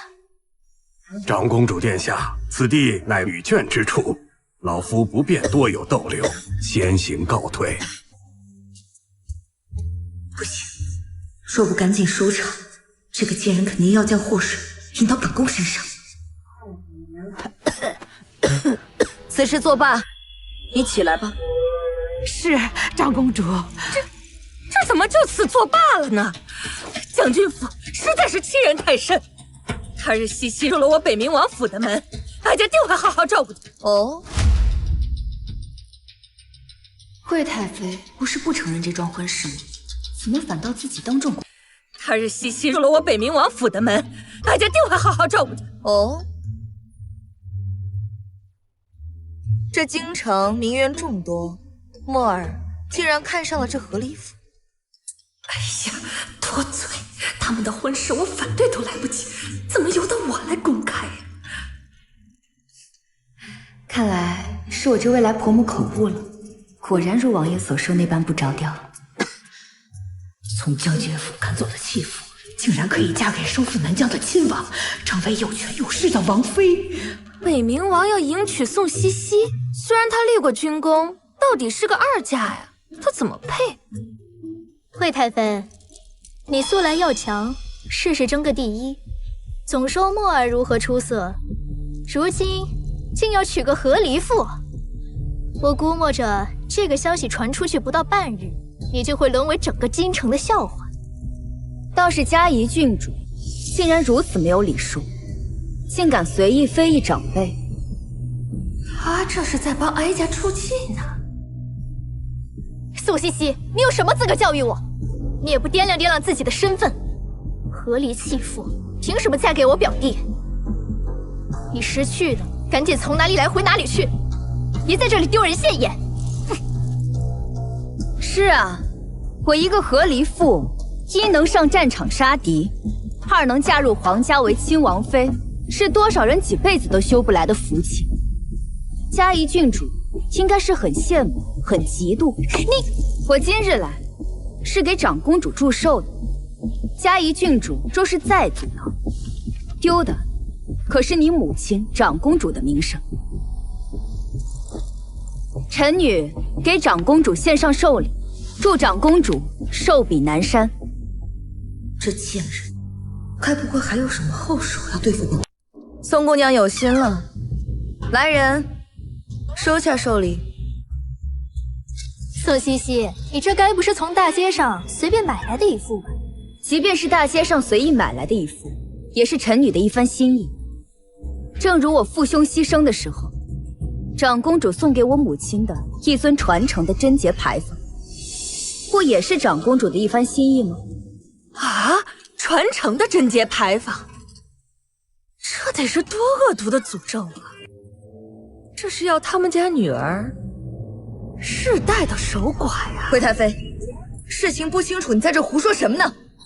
你看见本宫赠送宋夫人传承的贞节牌坊了吗？这是有还是没有？宋茜茜，本宫与你宋家无冤无仇，你为何在诸位命妇面前诬陷本宫？那贞节牌坊你倒是拿出来啊！拿不出来就是诬陷攀咬本宫，本宫定要治你的罪。既然如此，这便是我送给长公主的第2份礼物。来人，呈上来。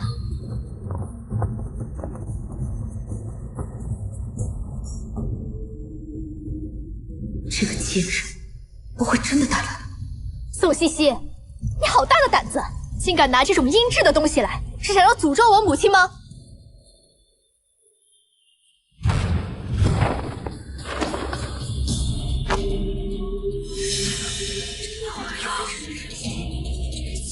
我父兄记事，长公主将此物赠予我阿母，可是为了报复我阿父拒绝娶你，此生只娶了我阿母一人，长公主心里不平所送。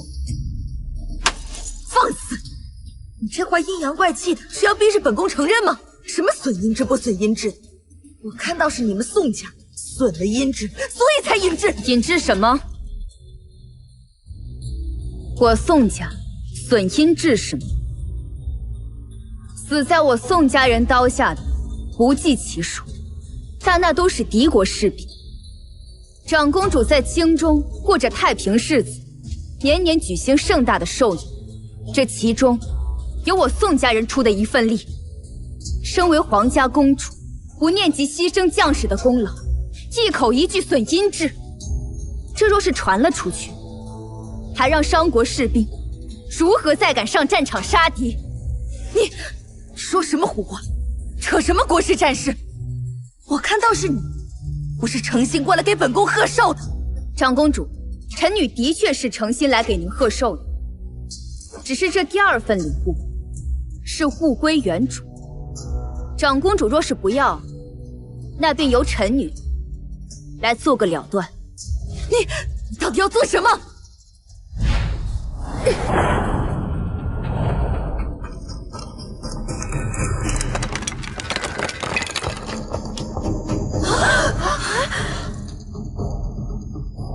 祝长公主岁岁平安。岂有此理！岂有此理！来人，我打开这卷轴，我倒要看看是不是宋茜茜利用卷轴来诅咒本宫。宋茜茜若真送来诅咒之物，长公主可能当场给她定罪啊！此女竟如此嚣张，要是入了北冥王府，还不得把哀家吃了？我来打开。宋茜茜，如果你要是敢诅咒我母亲，我让你死无葬身之地！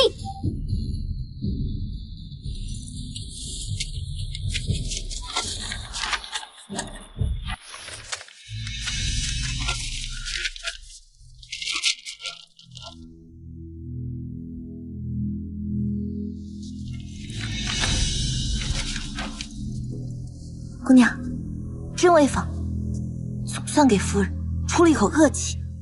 接下来，我就要靠师兄的话，让长公主这气无处可出。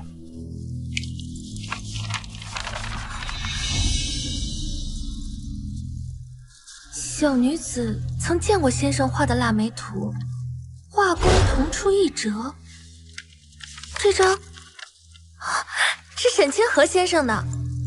沈清河先生的冷梅图，那可是千金难求啊！竟不是诅咒之物，是沈清河制作的。他又是如何得到的？宋茜茜可真有钱呀！这画怕是起码1000两黄金才能买到吧？为了去一坊这么个货，我竟然把财神爷给赶出门了！哎，不对，这不是沈清河先生的画，竟拿赝品来祝寿，你真拿得出手啊？赝品！宋茜茜，你竟然敢拿赝品来给我母亲祝寿，你真是低劣！送不起就别送了。竟然是赝品！哎呦，那我舒坦些了。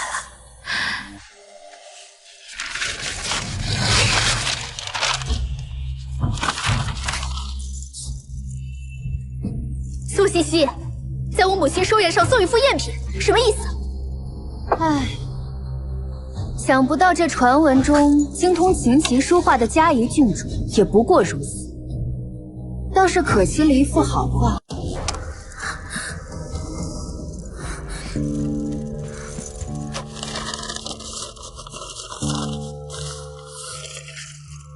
这不是赝品，这是真品啊！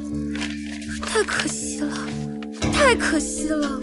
严姑娘，这印章刻的字体都是错的，要不要我把沈先生的冷梅图送过来，让你鉴别鉴别？不用了，小女家中本就有2幅沈先生做的冷梅图，还是沈先生当场做的。这2幅图所盖的印章，一张盖的是小篆，另一幅盖的是大篆。而这幅图所盖的印章便与小女家中的那幅一模一样。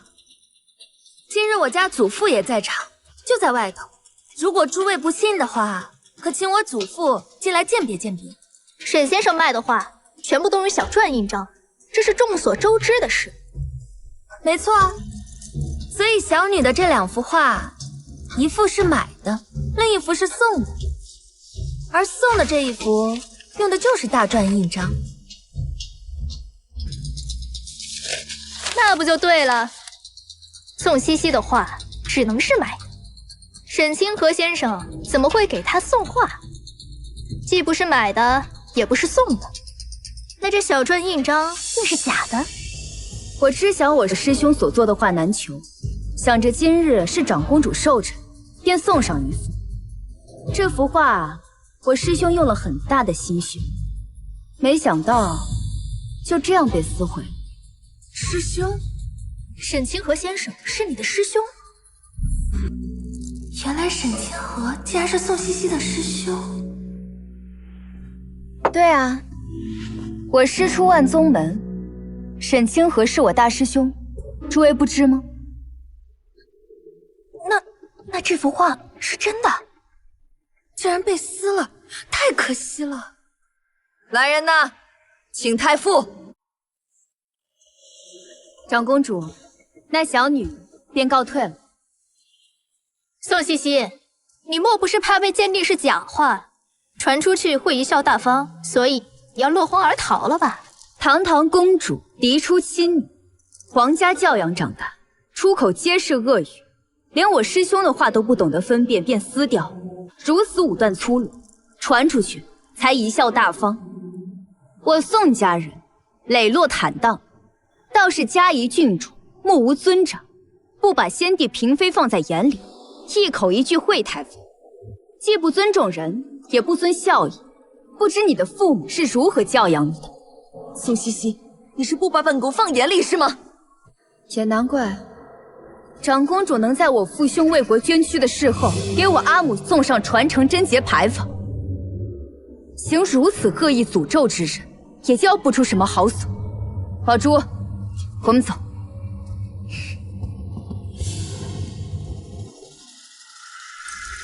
母亲，你看他，他好像也没有传闻中那么惹人厌。苏西西，本宫定饶不了你！来人，把这老东西给我扔出去！你们让本宫沾染了他的病气。长公主，长公主，长公主！气死本宫了！气死本宫了！宋西西能把长公主气成这样，也算是本事，本宫也得见见她了。宋将军，宋将军，请留步。宋将军，惠太妃请您到府上来叙。臣女宋西西参见太妃娘娘。赐座吧。谢太妃娘娘。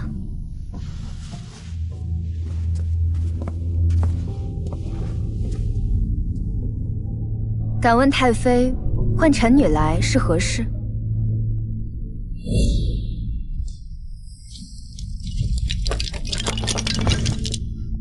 这宋西西的确像木儿说的那般粗暴，哀家不能硬来。今日在长公主府的寿宴上，哀家也了解到你过去的苦楚，不想你再跳入另一个火坑，被木儿给骗了。所以奉劝宋姑娘，你与木儿的婚事还是作罢为好。那恐怕臣女不能答应太妃娘娘。臣女已经答应王爷，人无信则不立。臣女不想做失信之人。是木儿骗你在先，你无需对他讲诚信。敢问太妃，王爷骗了我什么呢？其实木儿啊，早就有心上人了，还曾立誓非他不娶。他的心里已经容不出半分位置给你。嫁给一个不爱你的男人，你有什么幸福可言？何况你都已经嫁过一次了，何苦再被男人戏弄欺骗？太妃娘娘无需为臣女担心，王爷并未瞒我，臣女早已知晓。你都已经知道了，为何还要嫁？就为了王妃之位吗？你国公府的门楣已经很高了，实在是犯不着为了一个不爱你的男人，跟自己一辈子的幸福去耗着呀。太妃娘娘不妨想一想，王爷可以娶的人那么多，可为何偏偏要娶我？是啊，这为什么是你呢？2个原因。第一个，他的心上人就是我。这绝无可能！你才在京城待几天呢？才见过几次面呢？不可能是你。所以这第2个原因，就是王爷觉得我能做王妃，最合适，也最安全。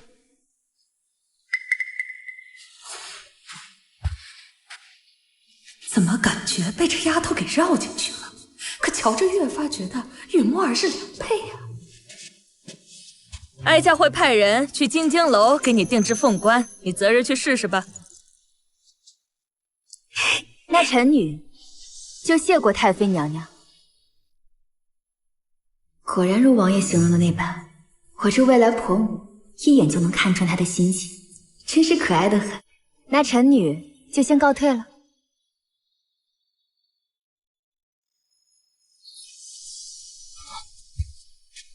这丫头，阿父，阿父，阿母怎么样了？你阿母去参加长公主寿宴，回来后突发病急，还一直念着，说宋茜茜要嫁给北冥王。什么？她要嫁给北冥王了？北王，错了，你一定是错了。错什么了？错在娶了我，弃了他宋茜茜。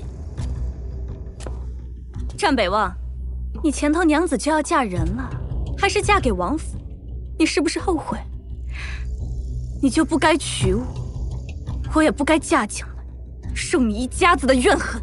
你，阿父，这些银子给阿母请大夫。不许！战北望，你今天必须给我一个交代！我跟你拼了！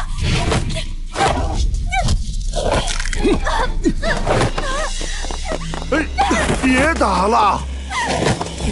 成何体统？成何体统啊！老夫人，老夫人，来，太叔公，见过太叔公。茜茜啊，太叔公老了，这宋家的族谱就交给你了。茜茜啊，你与北冥王成婚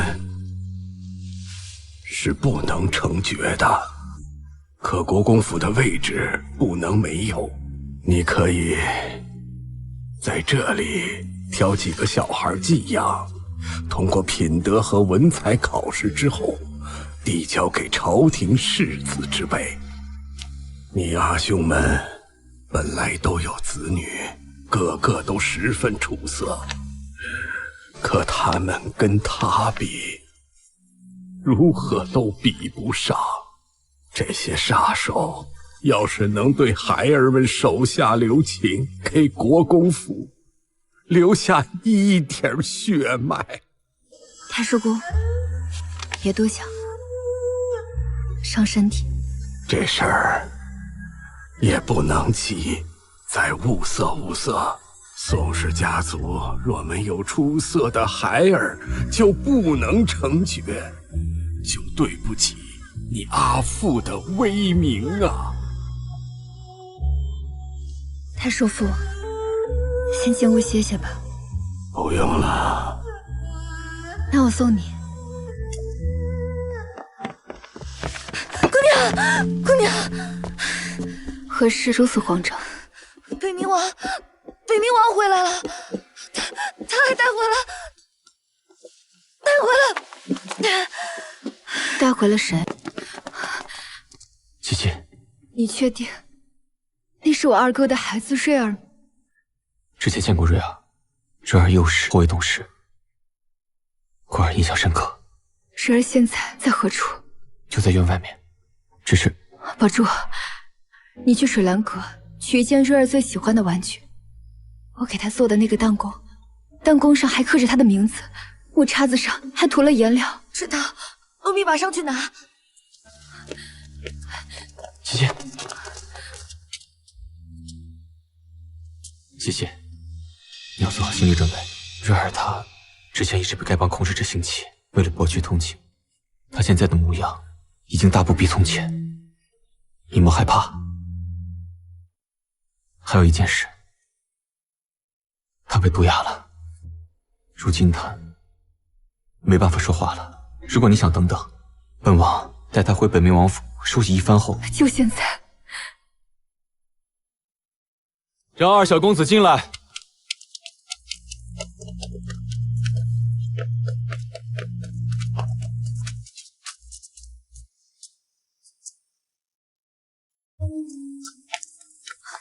姑娘，拿来了。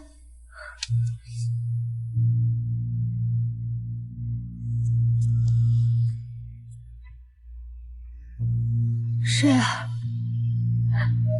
瑞儿，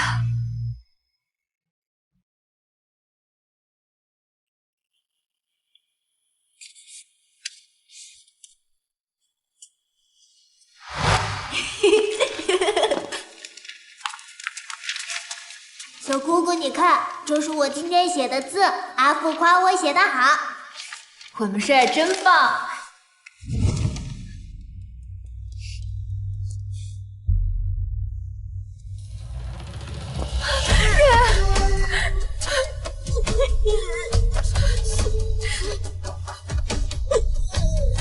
是二小公子，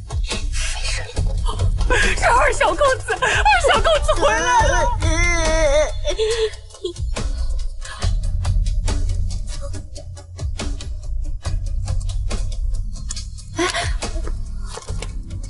瑞儿，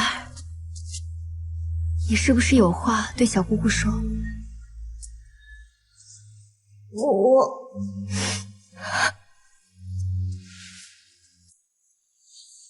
瑞儿，你要答应小姑，你是一个坚强的孩子，小姑才能告诉你实情。你祖母、母亲，还有其他人，都像你阿父一样没了。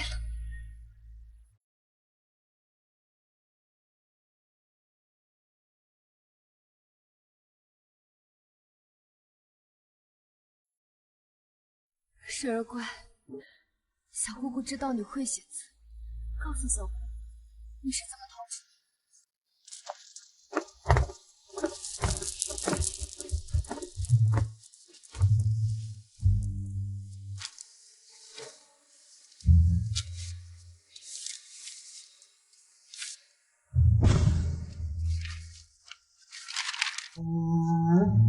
买冰糖葫芦。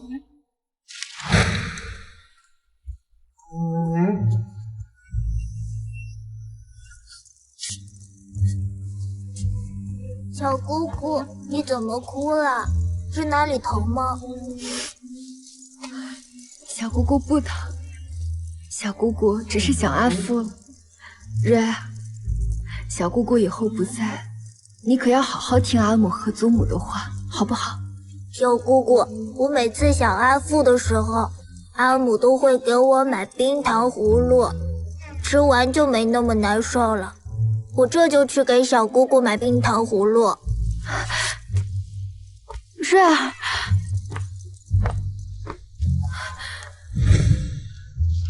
你是溜出去给小姑姑买冰糖葫芦，才逃过一劫的。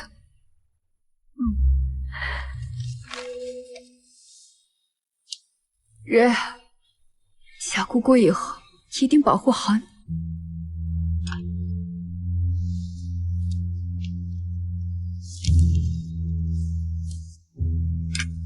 瑞儿是男子汉，会保护小姑姑。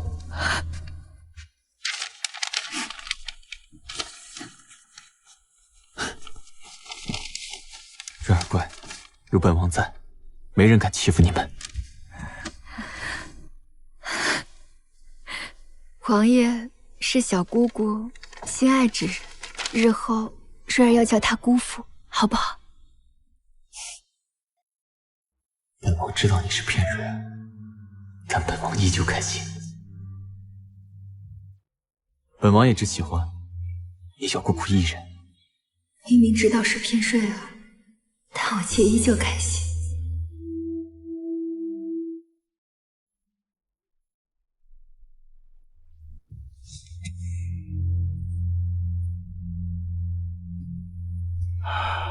这腿上与身上的毒最难处理，这服用哑药至今也快1年有余了。如此看来，这毒还得慢慢来解才行啊。能解吗？能解，只不过这解毒的过程却非常的辛苦啊。但伯父，依你之见，现在该如何是好？先治腿，治腿需断骨重接。不过这断骨之痛，就算是一个成年人也难以承受得住。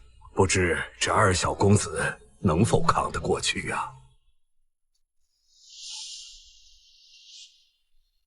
瑞儿，小姑姑，我能扛住。日后我要是掌家，国公府的掌门人不能是个瘸子。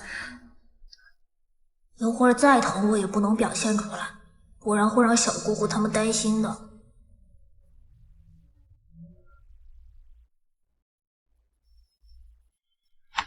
好了，本王留在这里陪着瑞儿，你们几个先出去吧。男子汉之间的事情没你们什么事儿，对不对？既然王爷在此，那这断骨之事就交与王爷处理，如何？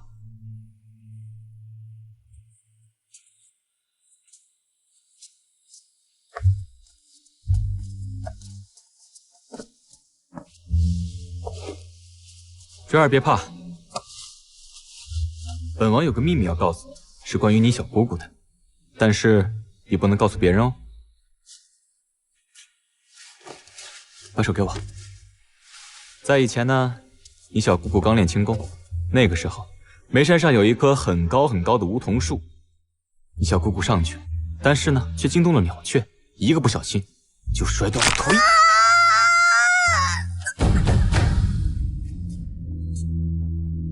姑娘，二小公子会说话了。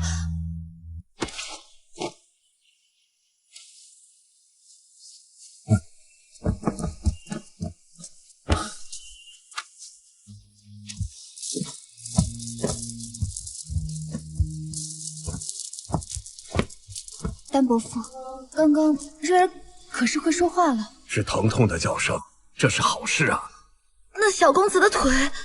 接骨一切顺利，这也多亏王爷了。王爷，您手上的伤是不是需要先包扎一下？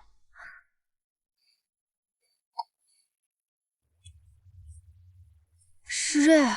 放心吧，瑞儿很厉害，她都扛下来了，没用针风血止痛，所以对腿部血流不会有影响。治好了，就真的治好了。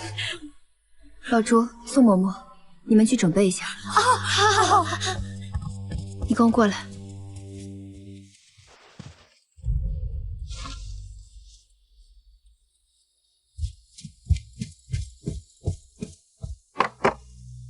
没事，只是一点皮外伤。怎么没事？这要是处理不好，是要发脓的。你放心吧，瑞儿意志力惊人，日后一定会康复痊愈。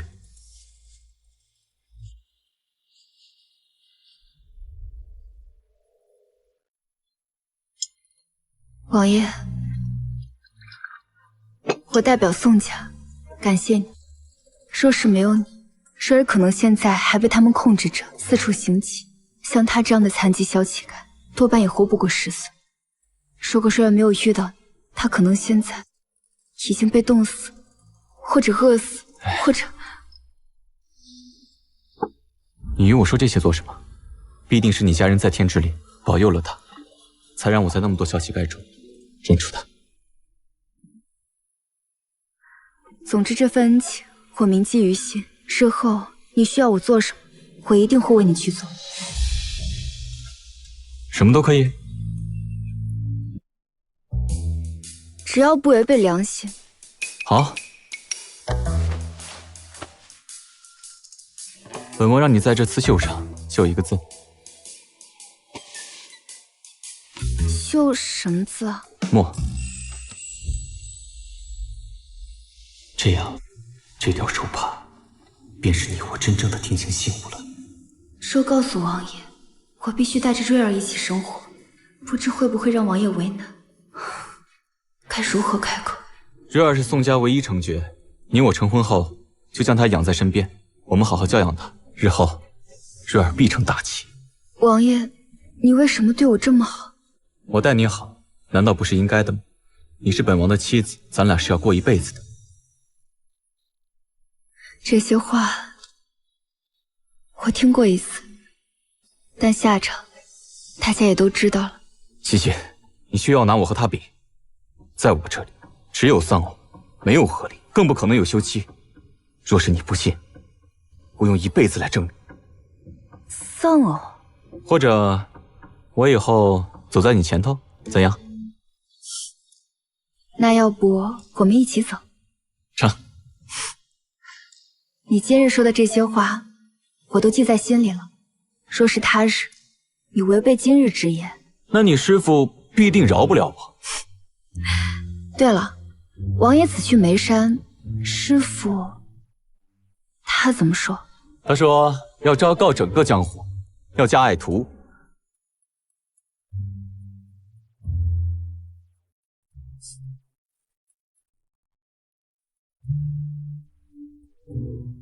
姑娘，听说皇上要亲自给您和王爷贺喜，来参加您和王爷婚宴的人实在是太多了。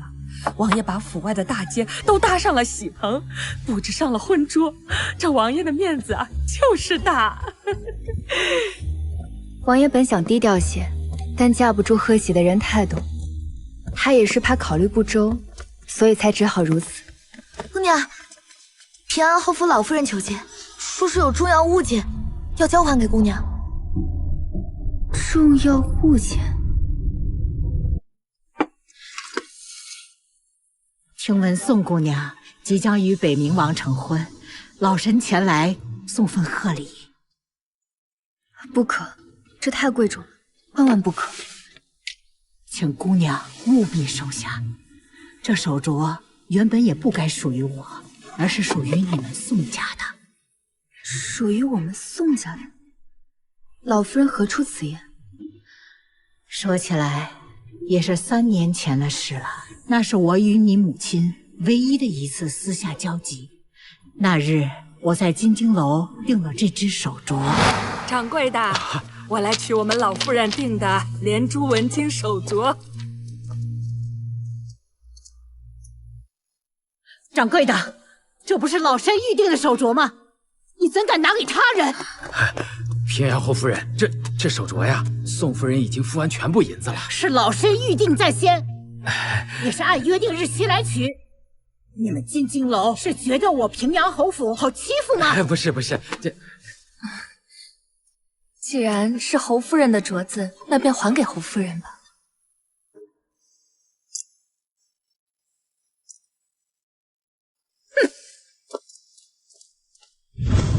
那这镯子确实是老夫人您的呀。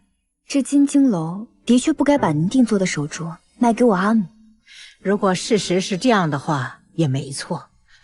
那日你母亲虽摸着镯子很是不舍，但在我据理力争下，她也把镯子还给我了。只是我们回去后，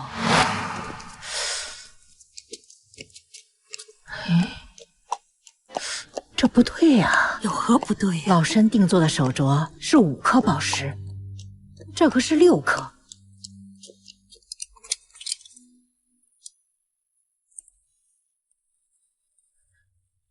走，回金京楼。这一问才得知，老身定制的那个手镯出了岔子。至于这一只，确实是你母亲定做的，说是给你当嫁妆的。我阿母打算给我做嫁妆？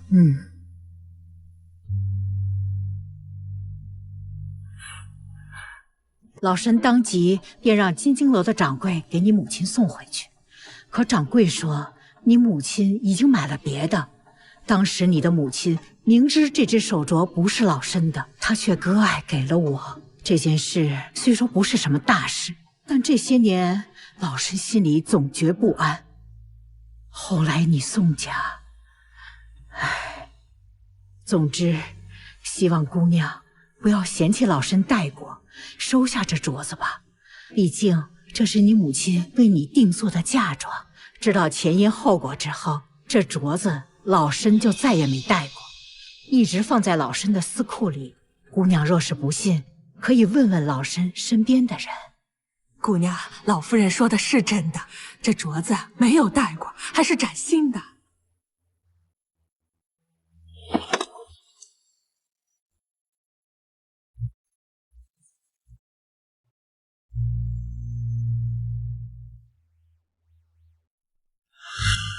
西西，母亲给你订了一只很特别的镯子做陪嫁。阿母，有多特别啊？意义很特别啊！你6个哥哥会陪着我们西西一起出嫁，他们一定能护佑你平顺一生，多子多福多寿呢。阿母，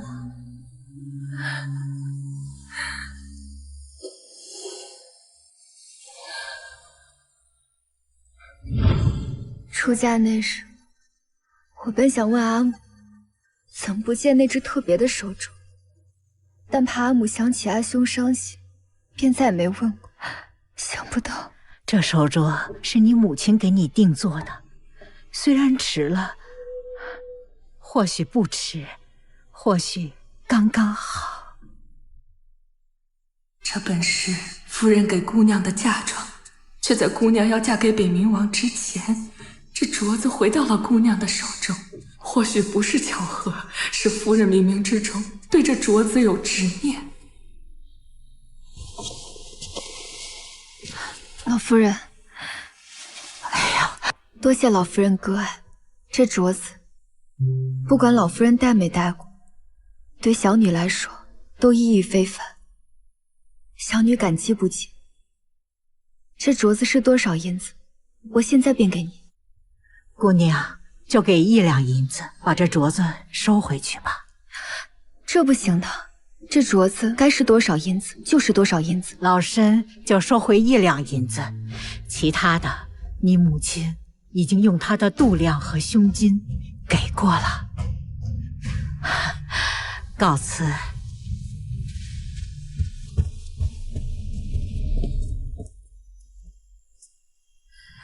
一书书到头，富贵不需要愁；二书书到头，无变又无忧；三书书到头，多福又多寿。我第一次出家的时候，还是阿母给我梳的头。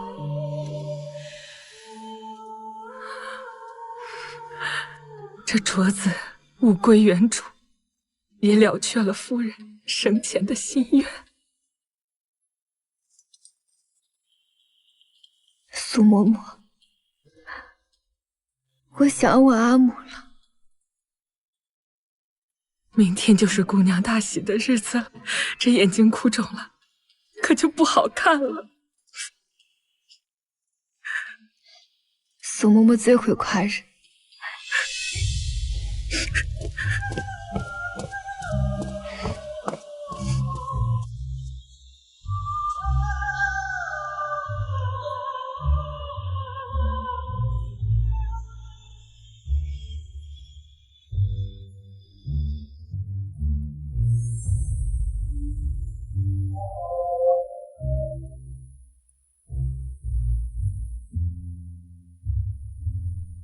阿母，即便你不在了，也在担忧女儿是不是？你是想告诉女儿，北冥王才是良婿吗？阿母，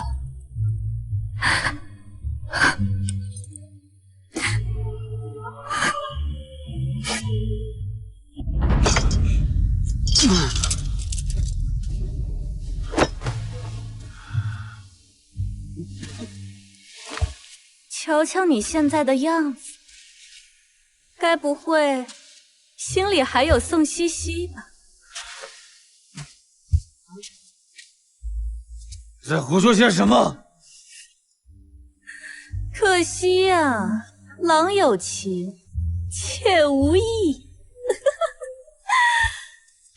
他曾经跟我说，你战北望算个什么东西？原来你在他心里呀，你连个东西都不算。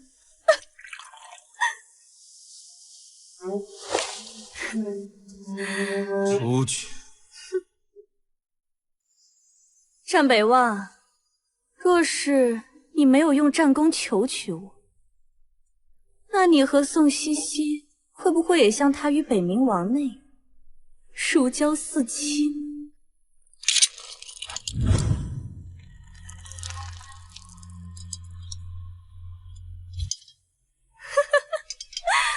什么王姑娘，什么京城贵女，哪个比得上她宋茜茜？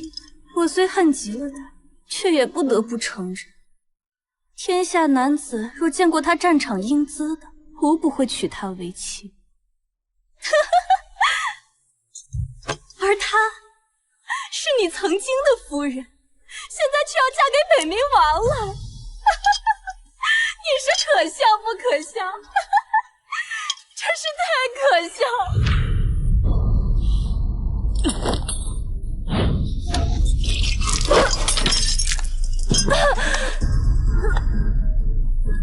信不信本王现在就杀了你？将军，王家那边派人来对嫁妆单子了。夫人生病了，老爷让你去。陈北望，与其说你的报应就是娶了我，那我们从今往后便相互折磨，至死方休。一方，你疯了！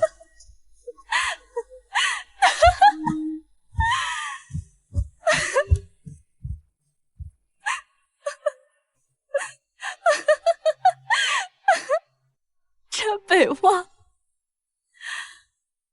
我祝你在大婚之日爱而不得，伤心至死。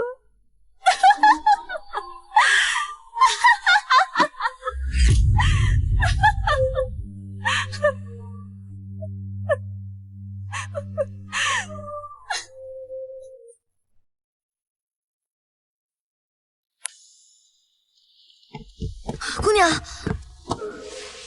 怎么了？是师傅他们来了吗？师傅说他们传信会给姑娘备齐嫁妆，但是万宗门有事，就不便来了。师傅，他是怪我没去万宗门看他吗？怎么让师兄师姐他们都不来？不要怕，瑞儿是娘家人，小姑姑出嫁是有娘家人的。小姑姑当然是有娘家的了。小姑姑今日高兴得很。瑞儿喜欢王爷吗？小姑姑喜欢王爷，王爷喜欢小姑姑，我喜欢王爷。青玉帮给国公府宋将军添妆，玄铁剑2把，长枪1柄，金玉刀1把，金银首饰1箱。怎么回事？郡花派给国公府宋西西添妆，白玉送子观音1座，檀木屏风2扇，蜀锦10匹。青玉帮，这不是万宗门旗下的青玉帮和镜花派吗？难道是姑娘的师傅们都来了？老朱、苏嬷嬷，快，你们快去看看，是不是师傅他们来了？好，姑娘，要不你先带着，我和宝珠去看看。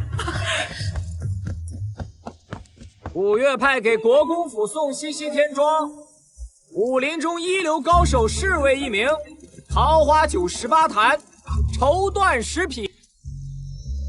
看来是小姑姑师傅他们特意给小姑姑准备的惊喜，才故意提前说不来了。是啊，师傅还是这么坏。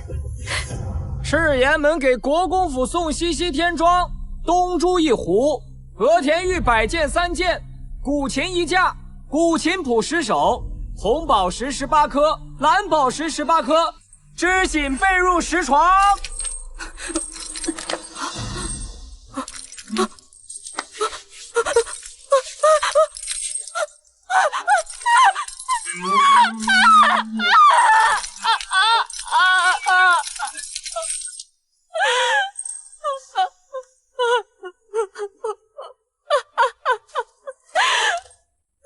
我是替你将军，我是替你将军啊！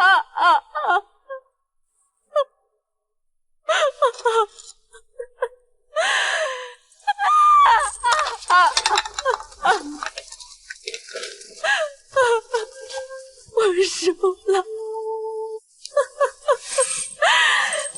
我输了。我说着我最讨厌的样子。姑娘，好多人，你师父、师叔、师兄、师姐都来了，外面好多人。是啊，他们都是来为你撑腰的。万宗门门主下女儿，送上嫁妆108台，京中店铺10间，眉山下庄子2个，黄金万两压箱底。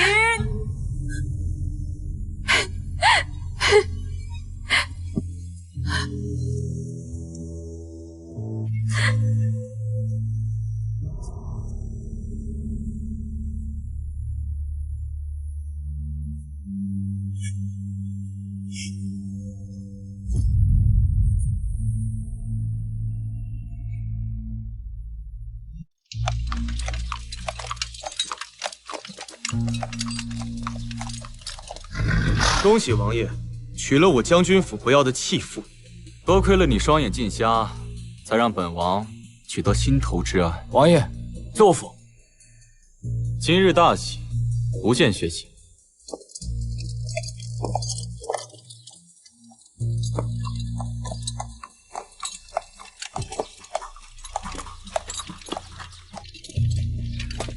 将军，走府。你傻呀，还不快走！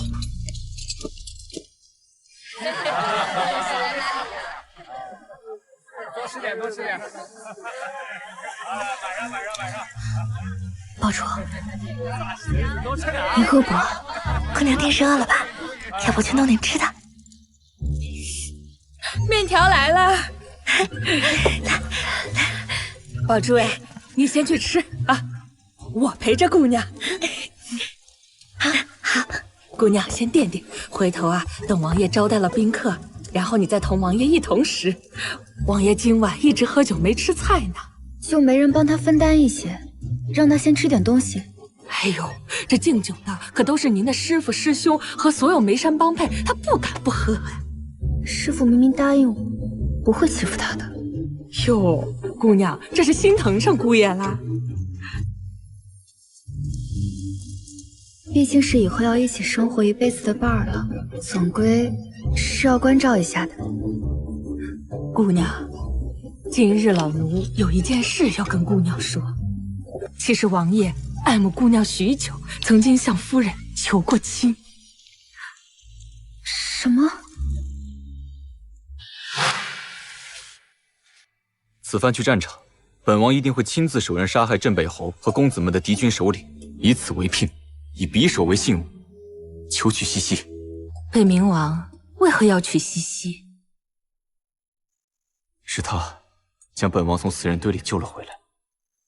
自那时起，本王就决定非他不娶，还望镇北侯夫人成全。王爷不必多礼，只是西西上南疆战场一事，还请王爷代我保密。我不希望他功高盖主，只希望他能觅得良婿，安稳一生。可王爷，您是亲王，西西性子莽撞，实在配不上王爷。姑娘，您千万不要乱想啊！夫人其实很喜欢王爷的，当初将您许配给战北望的时候，跟老奴说了一宿的话。求亲的人那么多，她最满意的就是王爷。可惜他已到南疆战场去了，那地方可是九死一生啊！吃吧，夫人在天之灵，看到你今日嫁给了王爷，他也会很高兴的。我向您保证。今日这风款可真重，重得我脖子都疼，疼得我想哭。傻孩子，先吃面，然后卸了凤冠，更衣沐浴。今晚呀，外面这热闹得很，不到子时，怕是王爷也不会回梅花院。对了，那日他送的匕首呢？母亲没给他回送信物吗？匕首啊，放在侯爷的兵器库里，奴婢收拾好已带过来了，明日取给你看。夫人自然是回了信物的，送了一方手帕，说是您亲自绣的。手帕？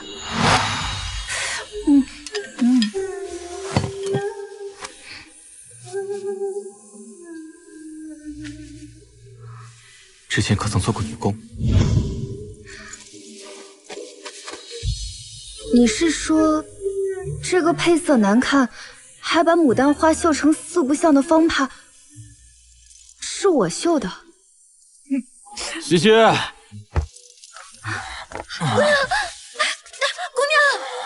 王爷的喝多了，王爷。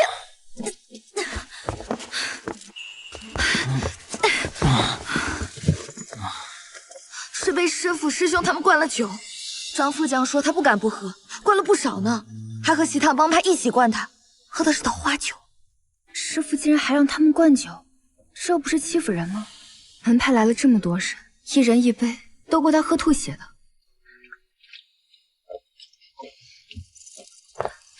我来吧，你们两个就先下去休息吧。今天也累了，这里就由我来照顾他。嬷嬷，合卺酒还没喝呢。这都没吃东西就把人灌醉，也不知道心疼王爷。那我去拿醒酒汤。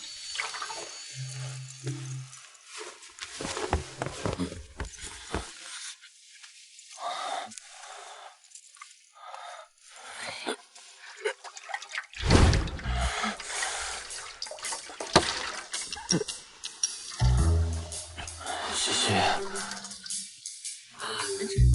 你的脸怎么这么粗糙？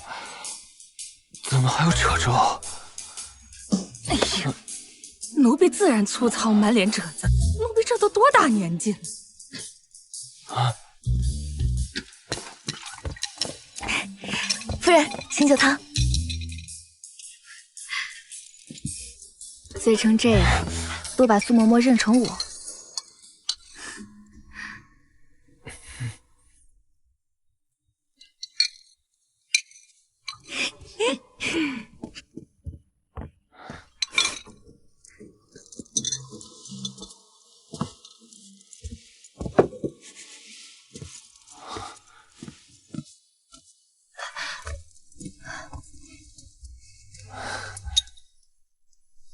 这些同心结多半都是我做的。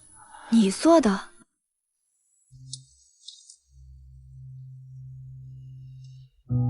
西西，好看吗？你还会做这种细活？其实不会，但学便会了。为什么会学？没有为什么，就是想亲手做。你我的婚事，我想多参与一点。西西，其实有件事我一直都没有告诉你。你刚喝完醒酒汤，要不我们坐下慢慢说。好，来。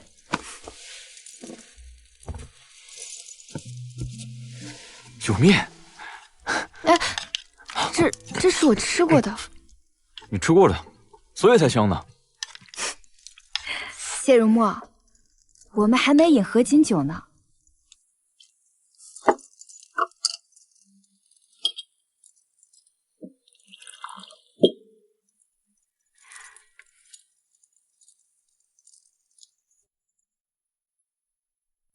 娘子，喝完这杯合卺酒，你白头偕老。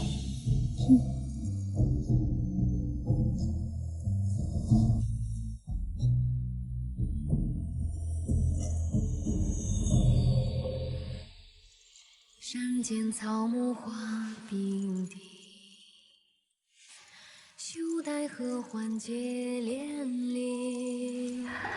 别知卷窗前月，几经赋三句，我才与君同享起。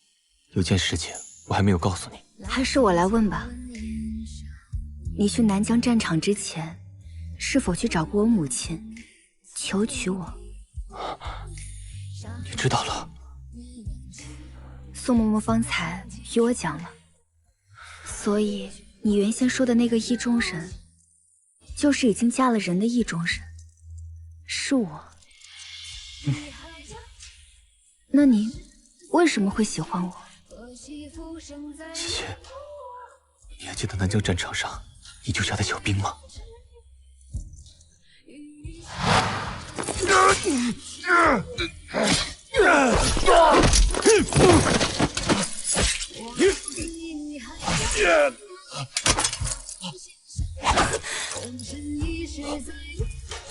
我是宋淮安之女宋茜茜，我来带你们回家。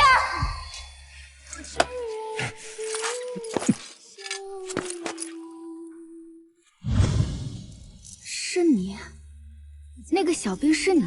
是啊。原来我们这么早就认识了。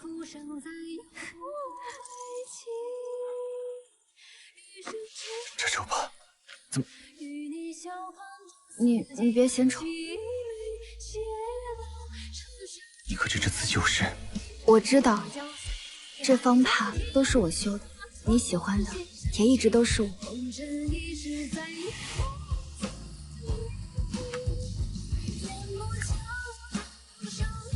西西，我喜欢的人是你，一直是你，一直都是你。